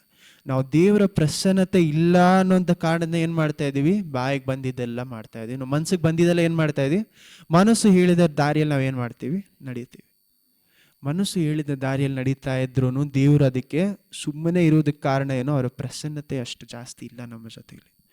ನಮ್ಮ ಪ್ರಸನ್ನತೆ ನಮ್ಮ ಜೊತೆಯಲ್ಲಿ ಇತ್ತಿದ್ರೆ ನಾವೇನು ಮಾಡೋಕ್ಕಾಗ್ತಿರ್ಲಿಲ್ಲ, ಇಷ್ಟು ವಿಷಯಗಳು ಮಾಡಿ ನಾವು ಸುಮ್ಮನೆ ಇರೋಕ್ಕಾಗ್ತಿರ್ಲಿಲ್ಲ. ಅದಕ್ಕೆ ಕಾರಣ ನಮ್ಮ ಪಾಪಗಳು. ದೇವರು ಏನು ಹೇಳ್ತಾರೆ, ಸ್ಟಾರ್ಟಿಂಗಲ್ಲಿ ಪೇತ್ರನ ಕಾಲದಲ್ಲಿ ಇದ್ದಿದ್ದಕ್ಕಿಂತ ಕೊನೆ ಕಾಲದಲ್ಲಿ ಏನಾಗತ್ತಂತೆ, ಅವರ ಪ್ರಸನ್ನತೆ ಏನಾಗತ್ತಂತೆ, ಇನ್ನೂ ಹೆಚ್ಚು 2 times 3 times ಏನಾಗುತ್ತೆ, ಜಾಸ್ತಿ ಇರುತ್ತೆ. ಅಂಥ ಕಾಲದಲ್ಲಿ ನಾವು ನಡ್ಕೊಂಡು ಹೋಗ್ತಾ ಇರಬೇಕಾದ್ರೆ ಅನನ್ಯ ಸಫೇರಾಗ ಆಗಿದ್ದಕ್ಕಿಂತ ಏನಾಗುತ್ತೆ, ಕೊನೆ ಕಾಲದಲ್ಲಿ ಹೆಚ್ಚಾಗತ್ತೆ. ಅಂಥ ಕಾಲದ ಒಳಗಡೆ ನಾವು ಹೋಗ್ತಾ ಇರಬೇಕಾದರೆ ನಮ್ಮ ಜೀವನ ನಿಜವಾಗ್ಲೂ ಪರಿಶುದ್ಧವಾಗಿದೆ. ನಾವು ನಮ್ಮ ಸಭೆಗಳಲ್ಲಿ ಏನಾಗತ್ತಂದರೆ, ವಿಲ್ ಮಿಸ್ ದ್ಯಾಟ್ ಪ್ರೆಸೆನ್ಸ್. ದೇವರ ಪ್ರಸನ್ನತೆ ಇಳಿದು ಬರುವಾಗ ನಾವೇನು ಮಾಡಿಬಿಡ್ತೀವಿ, ಕಳ್ತ್ಕೊಳ್ತೀವಿ. ಎಷ್ಟೋ ಸಭೆಗಳ ಆಶೀರ್ವಾದದಲ್ಲಿ ಇರಬೇಕಾದ್ರೆ ದೇವರ ಪ್ರಸನ್ನತೆ, ಆಶೀರ್ವಾದ, ನನ್ನ ಹಣಕಾಸನ್ನು ಹೇಳ್ತಾ ಇಲ್ಲ, ದೇವರ ಪ್ರಸನ್ನತೆ ಆಶೀರ್ವಾದದಲ್ಲಿ ಅವ್ರು ಇರಬೇಕಾದ್ರೆ ಇಷ್ಟೋ ಸಭೆಗಳು ಏನು ಮಾಡಿಬಿಡ್ತೀವಿ, ನಮ್ಮ ಅಶುದ್ಧತೆಯಲ್ಲಿ ನಾವು ಮನುಷ್ಯರನ್ನು ನೋಡಿ ನಾವು ನಮ್ಮ ಸೇವೆ ಮಾಡುವಾಗ, ಮನುಷ್ಯರನ್ನು ನೋಡಿ ನೀವು ಸಭೆಗೆ ಬರುವಾಗ, ಅಥವಾ ಮನುಷ್ಯರನ್ನು ನೋಡಿ ನಿಮ್ಮ ಎಲ್ಲ ವಿಷಯಗಳು ಮಾಡ್ತಾ ಇರಬೇಕಾದ್ರೆ ಪ್ರಸನ್ನತೆ ಏನಿರಲ್ಲ, ಜಾಸ್ತಿ ಇರಲ್ಲ ಆ ಜಾಗದಲ್ಲಿ. ನಾನು ಯಾವಾಗೆಲ್ಲ ಮನುಷ್ಯರನ್ನು ನೋಡಿ ನನ್ನ ಸೇವೆ, ಅಥವಾ ನೀವು ಮನುಷ್ಯರನ್ನು ನೋಡಿ ನಿಮ್ಮ ಸೇವೆಯನ್ನು ಮಾಡಿದ್ರೆ ಏನಾಗುತ್ತೆ, ದೇವರ ಪ್ರಸನ್ನತೆ ಜಾಗದಲ್ಲಿ ಇರಲ್ಲ. ದೇವ್ರು ಏನು ಮಾಡ್ತಾ ಇದ್ದಾರೆ ಅಂತ ನಮ್ಗೇನಾಗಲ್ಲ, ಅರ್ಥ ಆಗಲ್ಲ. ಯಾರ ಮೇಲೆ ಕೋಪ ಪಡ್ತಾ ಇರ್ತೀವಿ? ಮನುಷ್ಯ ಜೊತೆಲಿ ಇರೋರ ಜೊತೆ ನಮ್ಗೇನಾಗುತ್ತೆ? ಕೋಪ ಬರುತ್ತೆ. ಏನಂತ? ಇವಾಗ ನನಗೂ ಸಹ ನಾನು ದೇವ್ರ ಹತ್ರ ಕೇಳಿ ಒಂದು ವಿಷಯ ಸಿಕ್ಕಿಲ್ಲ ಅಂದರೆ ಯಾರ ಮೇಲೆ ಕೋಪ ಇರುತ್ತೆ ಹೇಳಿ? ದೇವ್ರ ಮೇಲೆ ಕೋಪ ಇರತ್ತೆ, ಜೊತೆಲಿ ಇರೋರ ಮೇಲೂ ಕೋಪ ಇರುತ್ತೆ. ಏನಂತ? ಓ, ಇಷ್ಟೆಲ್ಲ ನಡೀತಾ ಇದೆ, ದೇವ್ರು ಏನು ಮಾಡ್ತಾ ಇಲ್ಲ, ನನ್ನ ಜೀವನದಲ್ಲಿ ಮಾಡ್ತಾ ಇಲ್ಲ. ಯಾರಾದರೂ ಬಂದು ಇಲ್ಲ ದೇವ್ರು ನಡೆಸ್ತಾರೆ, ಸರಿಯಾದ ಟೈಮಲ್ಲಿ ಮಾಡ್ತಾರೆ ಅಂತ ಹೇಳಿದ್ರು ನನಗೇನಿರುತ್ತೆ, ಅವ್ರ ಮೇಲೂ ಸಹ ಏನಾಗುತ್ತೆ? ಕೋಪ ಆಗುತ್ತೆ. ಅದು ಬರೋದಕ್ಕೆ ಕಾರಣ ಏನು? ನನ್ನ ಮನಸ್ಸು ದೇವ್ರು ಹೇಳುವುದನ್ನು ಏನು ಮಾಡೋಕ್ಕಾಗ್ತಾ ಇಲ್ಲ, ಕೇಳೋಕ್ಕೆ ತಯಾರಾಗಿಲ್ಲ. ಯಾಕೆ? ದುರಾಸೆ. ದುರಾಸೆ ಅನ್ನುವಂಥ ಒಂದು ಐಡಲ್, ದುರಾಸೆ ಅನ್ನುವಂಥ ವಿಗ್ರಹ ನನ್ನ ಜೀವನದಲ್ಲಿ ಇದ್ದರೆ ದೇವರ ಮನುಷ್ಯರೇ ಇಳಿದು ಬಂದು ಯಾವ ವಾಕ್ಯ ಹೇಳಿದ್ರು ನನಗೇನಾಗುತ್ತೆ? ಕೇಳೋಕ್ಕೆ ಆಸೆ ಆಗಿ. ಯಾಕಂದರೆ ನನ್ನ ಮನಸ್ಸಿನಲ್ಲಿ ಇರುವಂಥ ನನ್ನ ದೇವರು ನಾನು ಏನು ಕೇಳಿದ್ರು ಕೊಡ್ತಾರೆ. ನನ್ನ ಮನಸ್ಸಿನಲ್ಲಿ ನಾನು ಕಟ್ಕೊಂಡಿರುವಂಥ ದೇವರು ನಾನು ಏನು ಕೇಳಿದ್ರು ಕೊಡ್ತಾರೆ. ಆದರೆ ನಿಜವಾದ ದೇವರು ಆ ರೀತಿ ಮಾಡುವಂಥ ದೇವರಲ್ಲ. ನಾವು ಏನು ಮಾಡ್ತಾ ಇದ್ದೀವಿ? ನಿಜವಾದ ದೇವರನ್ನು ನಾನು ಕೇಳಿ ಅವ್ರ ಪ್ರಕಾರ ನಡೀತಾ ಇದ್ದೀನ, ಅಥವಾ ನನ್ನ ಮನಸ್ಸಿನಲ್ಲಿ ನನ್ನ ದೇವರನ್ನು ಕಟ್ಕೊಂಡಿದ್ದೀನ? ಇವತ್ತಿನ ಪ್ರಶ್ನೆ ಅಷ್ಟೇ. ಎಲ್ಲರೂ ಎದುರು ನಿಂತ್ಕೊಳ್ಳೋಣ. ಮತ್ತು 5ನೇ ಅಧ್ಯಾಯ ನೀವು ಓದೋದು ಬೇಡ. ಅದರಲ್ಲಿ ಏನು ಹೇಳ್ತಾರೆ ಅಂದರೆ, ನೀವು ದೇವರನ್ನು ಮತ್ತು ಹಣವನ್ನು, ನೀವು ಆ ಒಂದು ವಾಕ್ಯಕ್ಕೆ ಮಾತ್ರ ನಾನು ಅರ್ಥ ಹೇಳ್ಬಿಡ್ತೀನಿ, ನಿಮ್ಮ ಮನೇಲಿ ಹೋಗಿ ಓದ್ಕೊಬೋದು. ನಾವೆಷ್ಟೋ ಜನ ಏನು ಹೇಳ್ತಾರೆ ಅಂದರೆ, ಅದನ್ನು ಹಣ ಅಂತ ಟ್ರಾನ್ಸ್ಲೇಟ್ ಮಾಡಿರ್ತಾರೆ. ಕನ್ನಡ ಬೈಬಲಲ್ಲಿ, ಇಂಗ್ಲೀಷ್ ಬೈಬಲಲ್ಲಿ ಹಣ ಅಂತ ಟ್ರಾನ್ಸ್ಲೇಟ್ ಮಾಡಿರ್ತಾರೆ. ಆದರೆ ಆ ಪದಕ್ಕೆ ಆ್ಯಕ್ಚುಲ್ ಆದ ಅರ್ಥ ಮ್ಯಾಮತ್ ಅಂತಾರೆ. ಮ್ಯಾಮತ್ ಅನ್ನುವಂಥ ಪದಕ್ಕೆ ಅರ್ಥ ಏನಂದರೆ, ಅದು ಲೂಸಿಫರ್ನ ಮಗ ಅಂತ ಆ ಒಂದು ಕತೆ ಇದೆ. ಬೈಬಲ್ ಕತೆ ಅಲ್ಲ, ಆಚೆಗಡೆ ಇರುವಂಥ ಕತೆ. ಲೂಸಿಫರ್ನ ಮಗನ ಕೆಲಸ ಏನಂದರೆ, ಅವನು ಏನಕ್ಕೆ ದೇವರು ಅಂದರೆ, ಅಥವಾ ಯಾವುದ್ರ ಮೇಲೆ ದೇವರು ಅಂದರೆ ಹಣಕಾಸಿನ ಮೇಲೆ ದೇವರು. ಪ್ರಾಸ್ಪರಿಟಿ ಬೇಕಂದರೆ ಯಾವುದ್ರ ಮೇಲೆ ದೇವರಾಗಿರ್ತಾನೆ ಅವನು? ಮ್ಯಾಮತ್ ಅನ್ನುವಂಥ ಆ ಒಂದು ದೇವರ ಹೆಸರು ಅದು. ಅದು ಏನಂತ ಹೇಳ್ತಾರೆ? ಲೂಸಿಫರ್ನ ಮಗ ಅಂತ ಹೇಳ್ತಾರೆ. ಅದೊಂದು ಕತೆ, ಬೈಬಲಲ್ಲಿ ಇರುವಂಥ ಕತೆ ಅಲ್ಲ, ಆಚೆಗಡೆ ಮಿಥಾಲಜಿಯಲ್ಲಿ ಇರುವಂಥ ಕತೆ. ಆ ಕಥೆಯಲ್ಲಿ ಏನು ಹೇಳ್ತಾರೆ? ಮ್ಯಾಮತ್ ಅನ್ನುವಂಥ ಆ ಒಂದು ದೇವರು ಏನು ಮಾಡ್ತಾನೆ ಅಂದರೆ, ಅವನು ಹಣಕಾಸಿನ ಮೇಲೆ ದೇವರು, ಗ್ರೀಡಿನೆಸ್ ಮೇಲೆ ದೇವರು, ದುರಾಸೆ ಮೇಲೆ ದೇವರು ಯಾರು? ಮ್ಯಾಮತ್. ಅದನ್ನೇ ಮತ್ತೆಯಲ್ಲೂ ಬರೆಯುವಾಗ ದೇವರನ್ನು ಹಣಕಾಸನ್ನು ನೀವು ಸೇವಿಸೋಕ್ಕಾಗಲ್ಲ ಅಂತ ಬರೆಯಲ್ಲ. ನೀವು ಹೀಬ್ರೂ ಅಲ್ಲಿ ಓದಬೇಕಾದ್ರೆ, ಇಂಗ್ಲೀಷಲ್ಲಿ ಓದಬೇಕಾದ್ರೆ, you cannot serve both God and mammon ಅಂತಾರೆ. ದೇವರನ್ನು, ಆ ಮ್ಯಾಮತ್ ಅನ್ನುವಂಥ ಒಂದು ಇನ್ನೊಂದು ದೇವರನ್ನು ನಾವು ಏನು ಮಾಡೋಕ್ಕಾಗಲ್ಲ ಹಂಗಂದರೆ ನೀವು ದೇವರನ್ನು ದುರಾಸೆಯನ್ನು ಏನು ಮಾಡೋಕ್ಕಾಗಲ್ಲ ನಾವು ದೇವರು ನಮ್ಮ ಜೀವನದಲ್ಲಿ ಹಣಕಾಸು ಅನ್ನೋದು ಒಳ್ಳೆಯದಕ್ಕೋಸ್ಕರ ಇಟ್ಟಿದ್ದಾರೆ, ಕೆಟ್ಟ ವಿಷಯ ಅಲ್ಲ. ಆದರೆ ನಾನು ಏನನ್ನು ಹುಡುಕ್ತಾ ಇದ್ದೀನಿ ದೇವ್ರ ಹತ್ರ ಹೋಗುವಾಗ?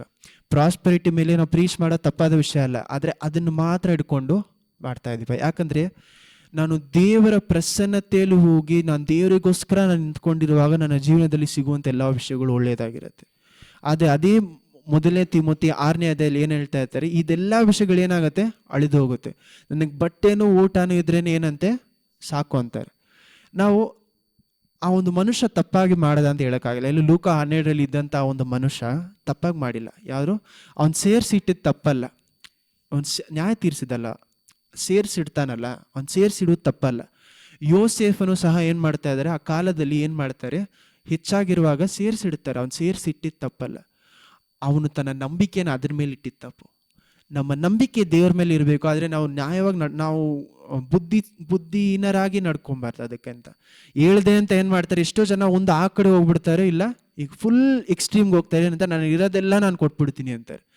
ದೇವ್ರು ಆ ರೀತಿ ನಿಮ್ಗೆ ಕರೆದಿದ್ರೆ ಸಂತೋಷ. ಆದರೆ ನಾವು ಅದಕ್ಕೆ ಅಂತ ನನ್ನ ನಂಬಿಕೆನ ಅದ್ರ ಮೇಲೆ ಹಾಕೋದು ತಪ್ಪು. ನಮ್ಮ ನಂಬಿಕೆ ಯಾರ ಮೇಲೆ ಇರಬೇಕು? ದೇವ್ರ ಮೇಲೆ. ಅದಕ್ಕೆ ಅಂತ ನಾನು ಏನು ಸೇರಿಸೇ ಇಡಲ್ಲ, ನಾನು ನ್ಯಾಯವಾಗಿ ನಡ್ಕೊಳ್ಳೋಣ, ಅದು ಮೂರ್ಖತನ.